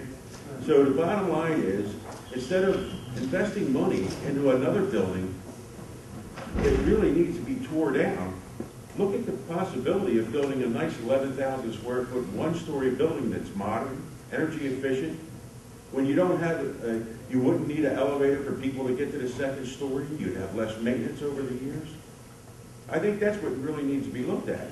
Let me address that. That has been discussed. In fact, I think I was quoted in some newspaper articles talking about testing the fire alarm system over there for whether we needed a new building or not. But that has been discussed, and I will tell you that some of the bidders, this is design build like this was, and some of the bidders approached us after the meeting and said, you know, do you object to us coming in with a radically different plan? And we said, give us your options, give us your alternates. And I would be very surprised if there weren't some people who came back in and said, we could give you a one-story or a two-story building for the same amount of money or close that will handle all those things. I don't know, and then we will have to look at it, but certainly that's out there. So, and it's not, it's been discussed by a number of the bidders and by a number of people that have sat on this task force. Marty. First, I'm going to jump to about 4 or 5 things in a minute. This building, if you read the scope, was for renovation. Yeah. That's where we started. I don't think this is a bad start, the way you've been this one, and we could end up the way you were talking about. Secondly, to help on the answer about Marina at the Swim and Racket Club, that would absolutely require a referendum. I mean, the board has already, that's a given. Thank you, Ted, you and your committee, Pete, everybody have done a great job. Ted, you keep mentioning radar. I want to make sure something's on the radar. And it should be. If it's not, we're going to have a big collision. This 5, now 6-year funding plan includes a $500,000 deficit that is mainly generated by golf, aquatics, yacht club losses. What are we going to do about the $500,000 they generated this year? That's what's got to stay on the radar. Until we fix that problem, this 6-year plan is not going to be adequate. And I know that this has to do with reserves and not operations, but you really brought operations onto the table when we started funding the deficit. Marty, you're not going to get any, you've heard me in task force talk about the fact that we've got to address the operations of those amenities that are not at least breaking even. And you know, I think each of us have our own opinion as to how to do that. I've expressed mine to you and to other directors here as well. There's no two ways about it. You know, if the board wanted us to be on that part, we'd be happy to look at it. But yeah, I wasn't looking for an answer, Ted. But I yes. just want to make sure it stays on the radar. And I think that one of the critical things, Marty, in particular, as we go forward, because 2 of the major structures that we have to look at, let's make sure we've got it on the radar. 2 of the major structures are the yacht club, whether it's a tear down and replace or a rehab, and the country club, whether it's a tear down or a replace or a multi-use facility. Both of those facilities are in areas that have a lot of criticism from within the community. And so we can't just say, hey, we're going to fix the properties. We also say we need to address the operations of the property, and that's a key point. I'm going to follow up with that with 2 questions then. Do you think there's anybody, and I know that the 10-year task force is made up of highly intelligent people, do you think there's anybody on that task force that thinks there's a snowball chance that we would pave the parking lot at the beach club in the next 10 years? I don't know about 10 years, but I can certainly say not for 5 years at least. And why are we funding for it? You're not really funding for it, Marty. Yes, you are. It's in the budget, and we're funding. Marty, we're collecting money to pay for it. Marty, it's only $250,000, but it's just one example. Marty, let me give you an example. Let me respond to it. You ask the question, give me an opportunity to respond to it. Number 2. Do you believe that we are going to have to fund road construction due to a shortfall from there? And if you say yes, which you did to me earlier, We'll take paving the beach club off and put in there the $500,000, which is actually going to raise the amount of money we need to have for that. This is a snapshot. You also have to remember, nobody knew what the cost was to pave that lot. And when we went out, we said, one, can you even pave it? Or would you do something that was pervious? Do you need stormwater management? We went out and got the cost. And based on what we were charged with, we plugged it in. I'm the first to tell you, Marty, and I'll say it on the record. I don't see us doing it. I see something else moving up or something moving back. That's my personal belief. I think we're going to have to fund roads that don't appear on there. In that case, just do Marty a favor. Take that off. I'll take it off. Marty, I promise you that I'll take that off to something else. Okay? Ted, let me weigh in here in response to Marty's question. What Ted used in his earlier comments and what I tried, apparently not successfully enough, was to impart to the group was that this is a very fluid situation. The items on that list that you saw, we understand that some are going to be under what they ultimately will cost, some will be over, some may not be done, others that are not on the list may come in. We're raising the money because we need to raise approximately $4 to $5 million. Specific projects will vary. It's fluid. They'll come and go. They'll go up in cost estimates. The bridges went from 880 down to 200. The Swim and Rocket Club, as has all been acknowledged, was not even on the radar. This will continue to evolve. And one last important thing, Marty, and you're a director, as am I. No project will be undertaken without specific approval of that project by the Board of Directors. Please understand that, ladies and gentlemen. This is a plan. As was the indoor Marty, pool. let me finish. As was the indoor pool. Thank you. No, I'm going to stop. Go ahead. Marty, let him. Understand, we Okay. will, as a Board of Directors, whoever comprises that board at that particular moment in time, will be presented with a plan for Project A, for Project B, for Project C. So just the fact that it's on here doesn't mean it's going to get done. Thank you very much. Go ahead. And we'll be presenting them with $2.5 million to do it as ever they please.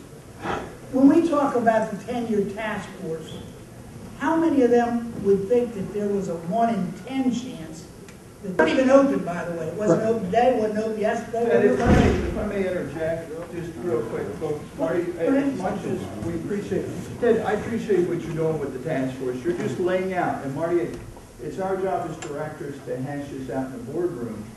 If things don't, well, no, hang on. I'm not here as a director, I'd be sitting up I there. understand. I'm staying here as a Well, Marty, concerned Ted's now. job, okay, but Ted's job's not to define our budget. My job's to be 1 in 6. Understood. Ted's laid out the plan for the facilities. This interchange isn't really the timing for it. I'm sorry, this is an excellent question, I think. Do you have 1 in 10?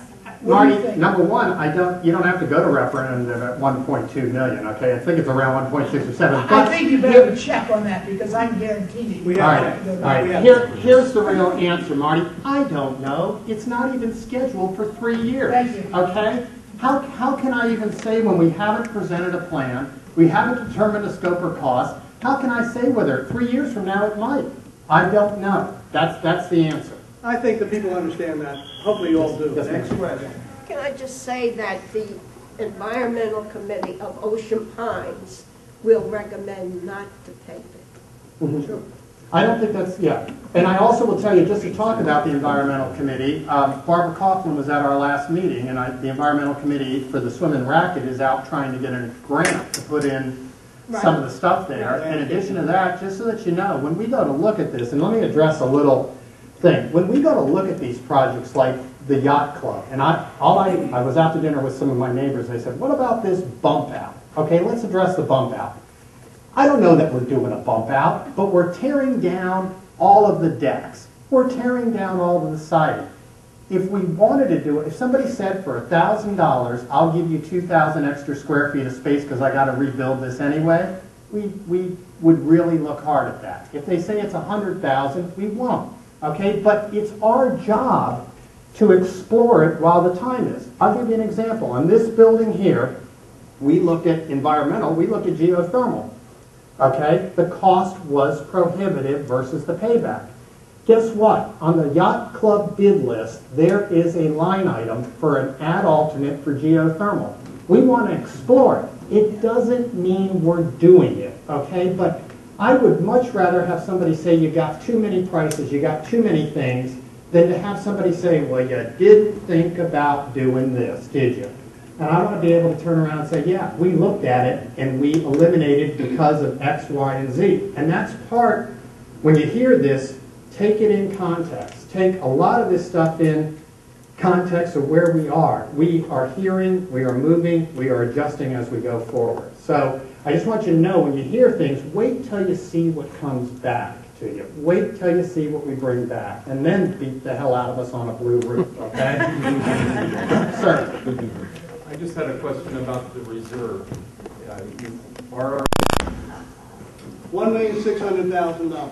So, excellent question. Thank you for that. The plan provides for the repayment of the amounts that we borrowed from ourselves in year 6. Oh, by the way, that's why we need a 6 year. Thank you for the question. Does that answer it? Yes. Right there. Sir. Hello. My name is Doug Lower. I own 20 houses in the Pines here. I am a structural engineer. I'm registered in 5 states. I hold an accounting degree, and I've run businesses the size of Ocean Pines. All I've seen up here so far is how we're going to spend money to fix something. I think it's critical that your task force maybe set up a third committee to analyze how we're going to make money before we spend money. We don't need to be spending $1.2 million on replacing decks if, as this gentleman said, we can tear the whole project down and build something to make sense. I've been writing letters for 3 years. Not one has been answered. Most latest one was yesterday. To give you an idea what I'm talking about, as Mr. Clark mentioned earlier, we did a pool renovation and covered a pool. We've managed to take $150,000 profit and drive it into a $250,000 loss. That's $400,000 a year. If we could put that one entity back where it was, that would pay for 2 of these major items over the same 6-year period. We need to analyze what's best from a return possibility than to just go out here and, because I think that what you're doing here is slapping paint on, fixing a few minor things. If we can even break even on the yacht club and break even on the pool area, we wouldn't have to increase these things, and we could do all these things in far less time. You're preaching to the choir. I'm in total. Yeah, but I don't see anybody here doing it.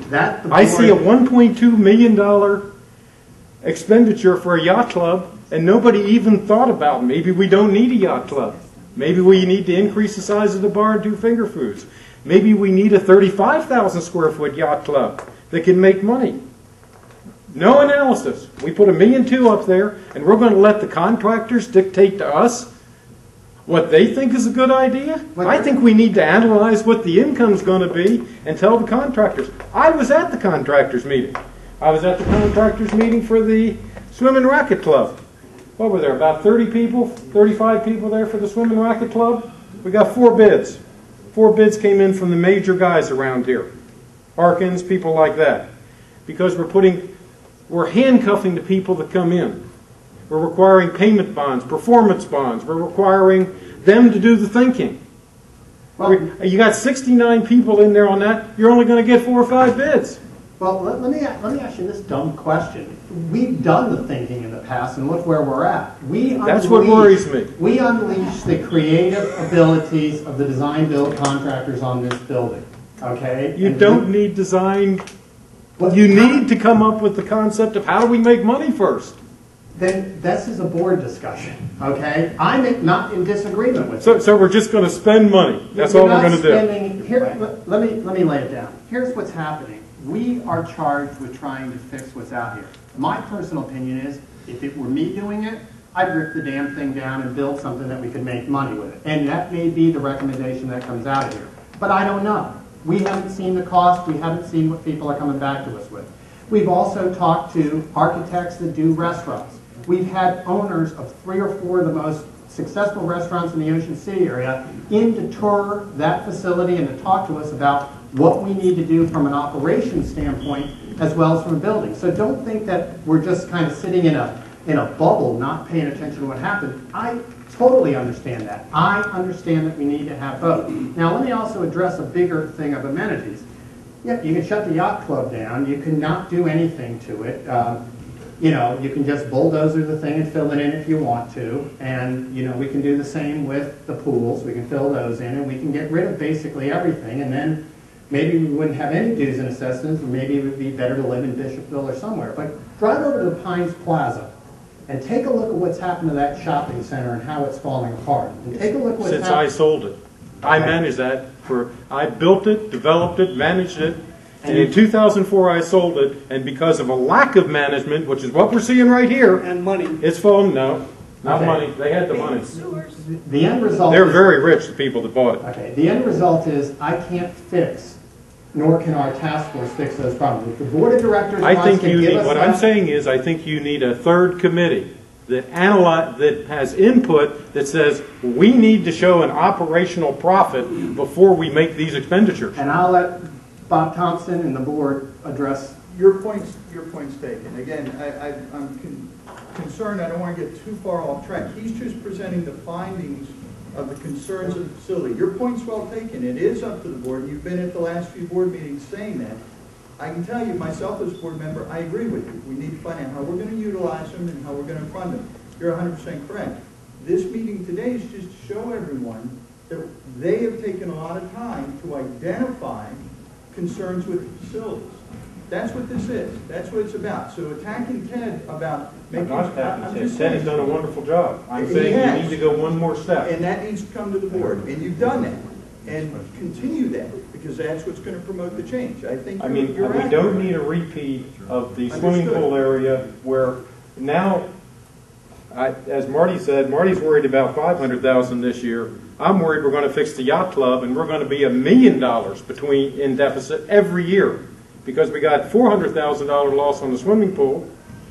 We have the same loss in the future on the yacht club by only repairing it, renovating it. We're looking at $1 million a year deficit that we got to carry across there. That isn't on there anywhere. None of the continuing deficits are. We got to make this place make money. And nobody's disagreeing with that. And we'll certainly take it to the board and ask them what our direction is to do it. But I have no problem doing that part if we need to. Let me have, Ted, one thing.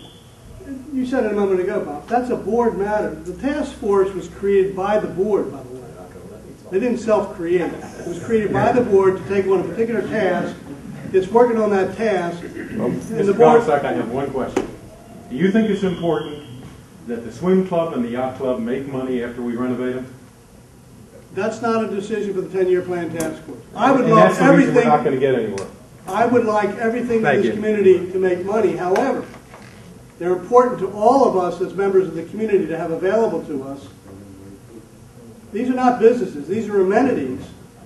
These Why can't assets an are... amenity make money? Why can't an amenity make money? You know, I'm going to stop right there. Let me tell you, I'm running the thing. Let me hold off, sir. I am going to let you speak. Go ahead. I have nothing to say about money. So everybody can relax. But let me just say something. I don't know who did your traffic study over at the beach club. Okay, moving that one block closer, that is going to be a bag of worms you are opening up like you cannot believe. Those people are going to be very happy because I know I was over there for 3 years. You know that guy that goes like this with a smile? You have to be a detective over there. I'm telling you, because you're bashed on and everything like that. Everybody bought a pass. They all want to get in. There's no room.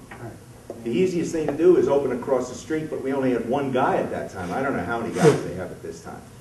We could open up across the street so they can go over there. But it's important that the people know that the parking lot is full.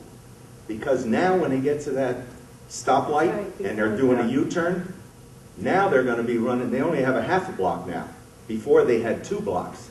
Because I used to do battle with the police, and I told them, I take care of the parking lot. That's your job out there. You take care of all those cars out there, It's not mine, you know. Well, really what you're talking about is putting some kind of sign up there that says lot full, use overflow or something Right. like that Yeah. as you're coming down the road before you make the U-turn. I was just going to say, something that catches your eye, something big, because we had cardboard or something like that, we'd stand over there. That's in the old days. But I just thought I'd say, I don't You've know got who a did the job study. selling stuff too if you'd gotten in the uniform. Yeah. I don't know who did the study, but I'll tell you, Yeah. it's going to be bad. We're really, just one last thing on that, I think that's a good point for Tom to take a look at as far as notification, but from the traffic thing, that's really an Ocean City is driving whatever happens there as far as what road we go in.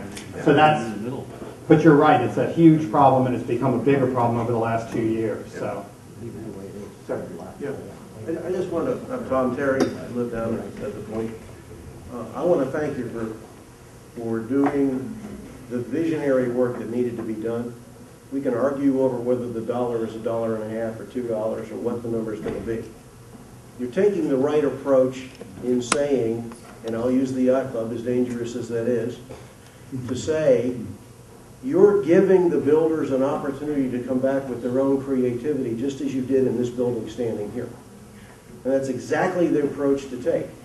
You have to start off with, here are the minimums if we keep this building that have to be fixed. And we think that costs X.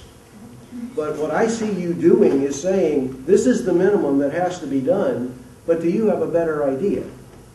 Great. I also agree that that has to be mixed in with the management of the yacht club to say, okay, as we make this decision, how do you create the amenity for ourselves that fits into the whole picture of Ocean Pines that maybe if people go there, we can make a profit. It's too doggone easy to sit back somewhere else, never going to an amenity. It's like if I never bought a beach pass, I want you to get rid of the parking lot across the street and sell it for $1 million. Well, you're hearing stories where people are backing up on the street. So that's an example of why you don't get rid of an amenity. It may not be full every day, but God knows we need that overflow parking. The yacht club is no different. You have to do the right thing. You have to build the right building. You have to make the right decisions. But what you guys are doing, as far as I'm concerned, is laying out at least a roadmap of how we get there. And if the numbers we look at 3 years from now don't line up exactly with what was in this room today, well, maybe they don't. But we may end up with a newer building, an older building. But what I see you doing is saying to the builders, what's the minimum so that this doesn't fall down around our ears? After that, let's get creative. So I applaud what you're doing. I think the rest of us do. And you're absolutely right, and so is Doug. But there's you cannot separate one from the other. The problem is, and Doug will work it out with the board, how we mesh the two together to make sure the plan meets the operation in it. Sir. Has anybody ever looked into a situation with taking that piece of property across from the parking lot, selling that into the second tier on that parking lot that we have? Well, doubles the amount. Doubles the amount, and you can't tell me it's going to cost more than $1 million to put it in the second tier. I think that was actually one of the early discussions we had in our task force was, could we sell the guy the property and get him to build a parking garage for us at his expense and maintain the thing for 30 years? But as you may know, even the talking about selling that parking lot over there became a huge major issue, and a board elected not to continue on with negotiations with Mr. Moore several months ago. So have we talked about it? Yeah, we said, hey, if we could keep everybody on our side of the street, that makes sense from a safety, access, cuts out a lot of what you're talking about in problems.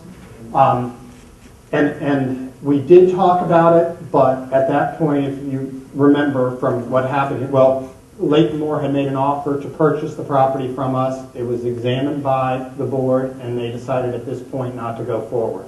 So while we did talk about it, the board made a decision not to go forward with a sale over there, and we're moving forward without it. But that's a great, I mean, that's great. We did talk about building a garage over there as part of this deal.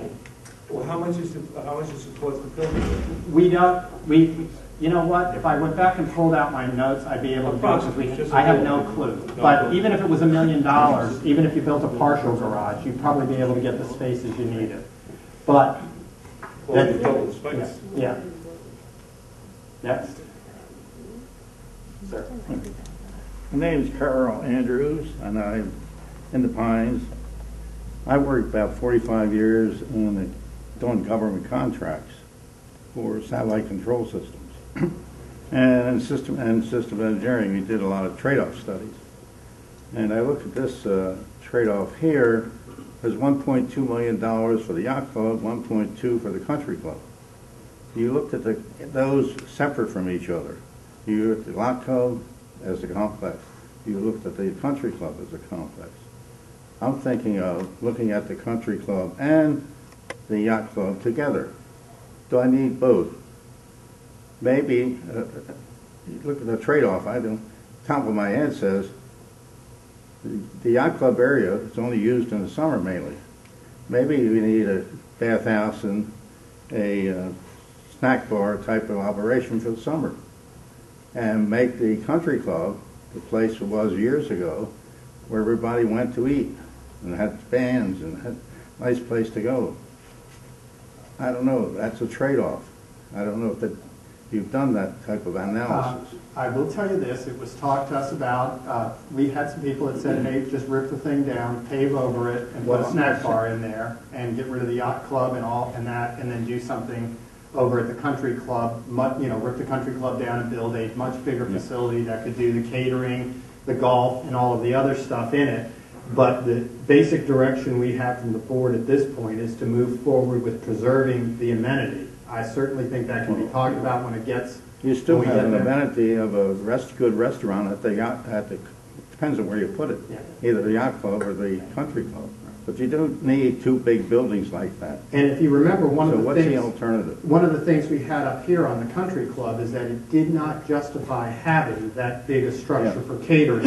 So we're well aware that we don't need a 300-person restaurant. If we're going to do the yacht club, and we know we have a structural problem there that we have to fix, whether it's a tear down and replace in a smaller building or whatever we might do, the question becomes, that changes the view of the country club going forward. We don't need to maintain a 300-person restaurant at the country club. There's no way. Well, the alternative is one or the other, and put a smaller building at the other place. And I think that's kind of the lean at the country club, quite frankly. That's why we don't think we need that space. And to use the views and what we have at the yacht club, if we're going to have the year-round restaurant, that's where it would be. Ted, let me just add one comment. Ted mentioned earlier that we had some restaurateurs come in on a voluntary basis to spend time with us. And I was privileged to be part of 3 different sessions where we walked through the entire thing as they contributed their time and thoughts. And each one of the 3 marveled at our locations. These are very successful restaurant operators.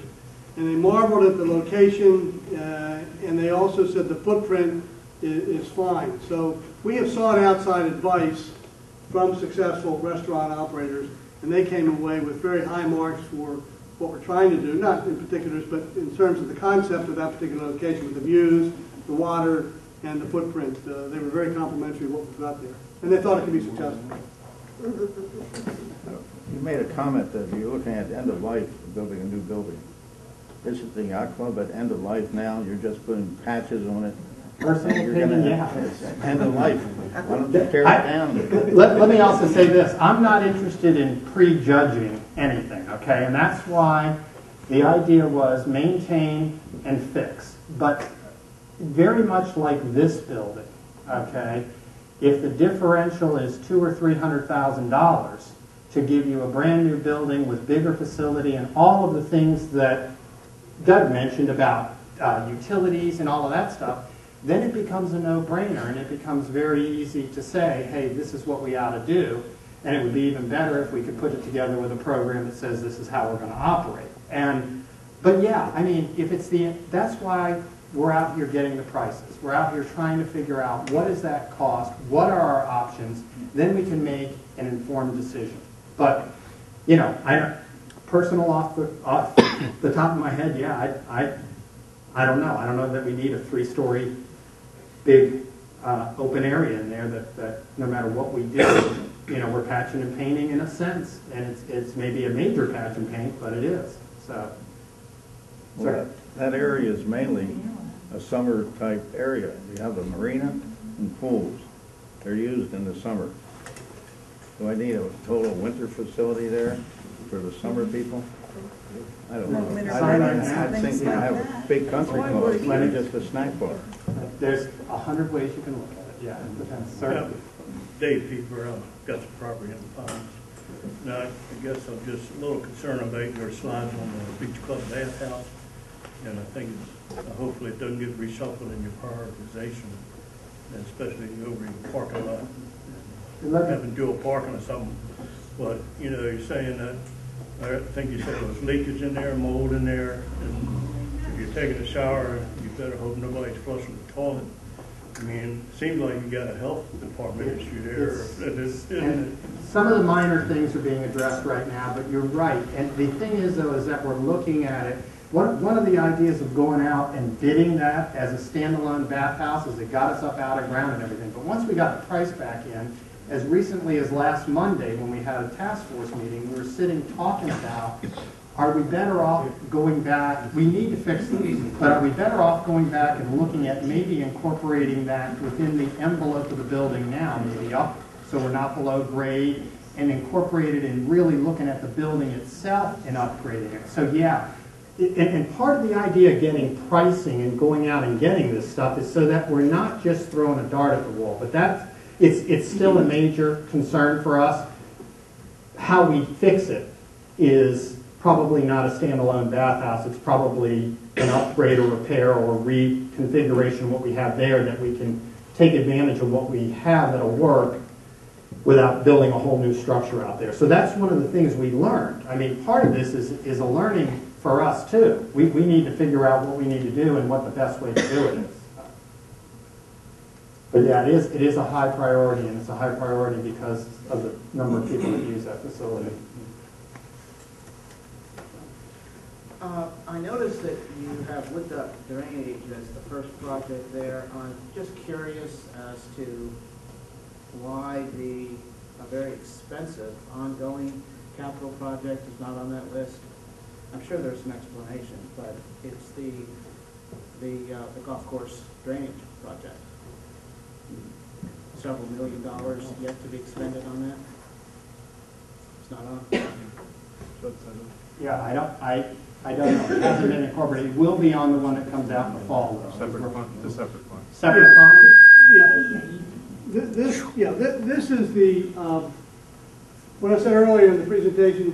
What this involves is the projected major facility costs from the standpoint of the reserve account that is dedicated to this. There are other specific accounts, as I said, specific reserve accounts that relate to specific purposes.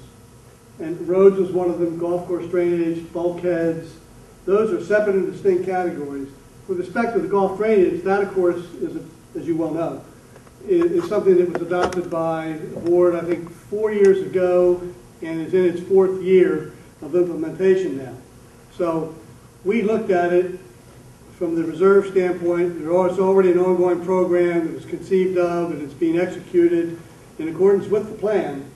And I believe that has been once extended from 8 years or 7 years to 9 years, and it's in place and functioning, and we didn't feel the need to go and spend time and disrupt that. So, but Tom, at some point in doing a plan, that and the funding mechanism for that, and the bulkheads and the funding mechanism for that, and anything else, roads and the funding mechanism for that, need to be, they may not be in this particular one, but somewhere down below there needs to be another thing that says X number of dollars, bulkheads, such and such, and lay those same things out as part of a capital and major maintenance plan. One quick. The charge to the task force was to identify the new and ongoing projects that we're not looking at right now. So none of these things that we have on this list were being addressed by anybody at the time the task force was created January a year ago. So it was go out and take a look at all of the physical assets of our community and measure what needs to be done and then prioritize it within a time frame. So we're looking ahead and at things that had not previously been identified and addressed, and we're not looking at the things that were previously identified and addressed. And roads, for example, is one of those. I mean, there's a program to do that, bulkheads plan to do that, golf course drainage plan to do that. So we looked at everything else and said, okay, now amongst all those key assets of our community, which ones, and first of all, we did ask the question. I don't think you said that, Ted. One of the, yes you did. One of the first things we did was say, with respect to each and every facility, what are its intended uses? Because you can't figure out what to do with it unless you understand how it's going to be used. So that was number one. So. Well, and to address it long-term, and what we'll be doing in the fall, is pulling that stuff back in so that we've got it. Like, just, although we have made one change right here, Marty, we are going to put roads in and get rid of paving the parking lot. Okay, that's. Wait a minute, we haven't voted on that. Believe me, it's a vote. I thought you were not going to prejudge. I'm going to do that, but you know, Tom, there does need to be so that people can see. Here's what I'm. Just as we talked about when we talked about bulkheads and things, and it may just be a matter of taking information that's already out there and putting it in something that reads across there. It's just a different consolidated report. Right. Pete showed a different slide before that showed you all those different funds. It's consolidating those reports together to say and marrying them into the 10-year plan so that Flip back a second if you can. Flip back. Okay. Or No, back. There. No. I don't know. There's something. Anyway. It's all the various reserve accounts, which goes drainage and roads and. Yeah, but when we get done, probably not this fall, but the following fall, all of those things will be part of it, and it may have separate. You know, you may have one thing here that talks about just this, and then the next line would be bulkheads, X dollars per year, expenses anticipated, golf drainage, roads. I think we've got a couple other funds too. But again, that's not part of the $30. Right. Please understand that. We tried to address the newly defined needs and provide a mechanism to fund those newly defined needs. And that's the $30. There's a whole other dimension of Ocean Pines. Your $800 of dues, this is a $30 component. Guess what? There's $770 the other one. Question? I was just going to, Carol Ludwig, Bikeside Parker Lane. I was going to say, is it safe to say that this plan is picking up things that we ignored before? That's what this plan does. All of the other budgets are in place. Your drainage, your, you know, in Tom's budget and Public Works and everybody else, that plan. That is true. This is addressing to try and keep us from having another community center thing, trying to keep us from doing something to an amenity that wasn't in the plans, that we spent money here when we should have spent money there. Right. Is that safe to say? That's the bottom line. This is trying to get everything out on the table and then make good decisions about where you go forward to. That's what it is. About digging underneath and opening the door and finding out what's inside the closet. And that's a lot of what's happened here. Other questions? None? I make one final comment on mine, is that one of the good things that you all have done here, I agree with Kira wholeheartedly, this is stuff that we never laid out before. My fear is that you gentlemen leave us after 2 or 3 years and we go back to the days of old. But the nice part about this is, for a change, we're trying to match the funds to our expenditures, whereas before it was just, oh, here's a surprise, $2 million, raise the assessment or figure it out. So at least here, whether we like that plan or don't like the plan or like the fact that we end up with $1,000 in reserve, you all consciously we're trying to match our revenues and our expenses, and that's what I think is great. Exactly. Now, let me also... May I just say bingo? Let me point out one other thing, though, that you should remember as we go along. If, for instance, the Ocean Parkway Bridge, the study that's done by the county comes back and says it needs to be replaced now, the beauty of this is we would move this up to where it needs to be replaced. Something else has to slide back. But that overall context of X dollars, X projects stays the same. So that's the idea of having it as a living document so you can move it. Sir? The utilities that go through those bridges, whose responsibility is to keep them going? It's Ocean Pines. It's the utility company to the extent unless the bridge caves in. If that's fixed, utility can't run. we coordinate the repair, the replacement of those with utility companies. Well, my question is, what's their responsibility? They're using With using the bridge? Yeah, they're using the bridge to pump their utility, whether it's water, storage, electric, or whatever. Where's their part in this project? They'll tell you what you're doing wrong and how much it's going to cost for them to come out and fix it. But that's what I'm saying. That's what I'm saying. We coordinate with them, and that's it. They're not responsible. No, they probably think they can cantilever the thing across from one side to the other, and they may be able to do it, or they would say, hey, we'll handle it. No, I think you're saying, well, what should they be participating in this at all? Quite frankly, the utilities are here to serve all our members. Yeah, so it's they're making money. They're making money. They have easements through our property Yeah, I in order to understand give that. you. Right. They have easement. And Yeah. they're responsible. They're not going to replace your bridge. They're not going to replace They're not the going to piping or replace anything. your The piping goes. Let me say something. The piping goes. Who has to fix the pipe? The utility company. They have to fix it. Yeah. They're only responsible for their pipe. Right. Yeah. And we're responsible for all the roads. Worcester County doesn't own our roads. Ocean Pines owns the roads. We have a maintenance agreement with Worcester County where they are public roads and the public is allowed to use them, but there are roads. In other words, it's not a closed. We can't. We're not a closed community. So in other words, we own the roads. They own the roads per se, but we have to repair them. We own the roads. They provide money for us because we make them public everywhere. Yeah. How much is their responsibility? This year they cut it off, but we were. It used to be $500,000, but it's That's been all. cut. And how much is it supposed to repay all the roads in this community? Well, we have an ongoing program. No, I understand. If you take it all in one shot. $500,000 a year. Now, millions, I don't know, Kerry Nelson could tell you a little better, but it's millions of dollars. For this last year, we were supposed to start a repaving. I don't know what the number is because we haven't looked at it, but we were supposed to start a repaving of Ocean Parkway from north to south all the way through. The cutting of the funds have delayed that for a year because we didn't have enough built up in our reserve fund for roads to be able to do that. And that's part of why this plan is we got to look at the road component this year depending on what we get from the county for matching, if any, which I doubt, so is the rate it's going. The county gives us our fair share if they get it. Right. Yeah. They have not. It's a state problem. It's the state that's cut the money off. And if they don't get it, it becomes our responsibility, which is why I think that's what you're going to see is some things here disappear out and roads move up and in here, which I've already, without a vote, agreed to. Judy Boggs has a town meeting next Saturday. Yes. It'd be really helpful if somebody would speak to her about the need for the commissioners to put pressure on the state of Maryland to get those road monies restored. Good point. Other questions? You got it. All right, let me just close my part of this up before I turn it back over to Bob or Tom. This isn't the end. This is really the beginning. Okay, and this is 14 months of some knockdown, drag-out fights and arguments and stuff. And I had hair when we started. I didn't.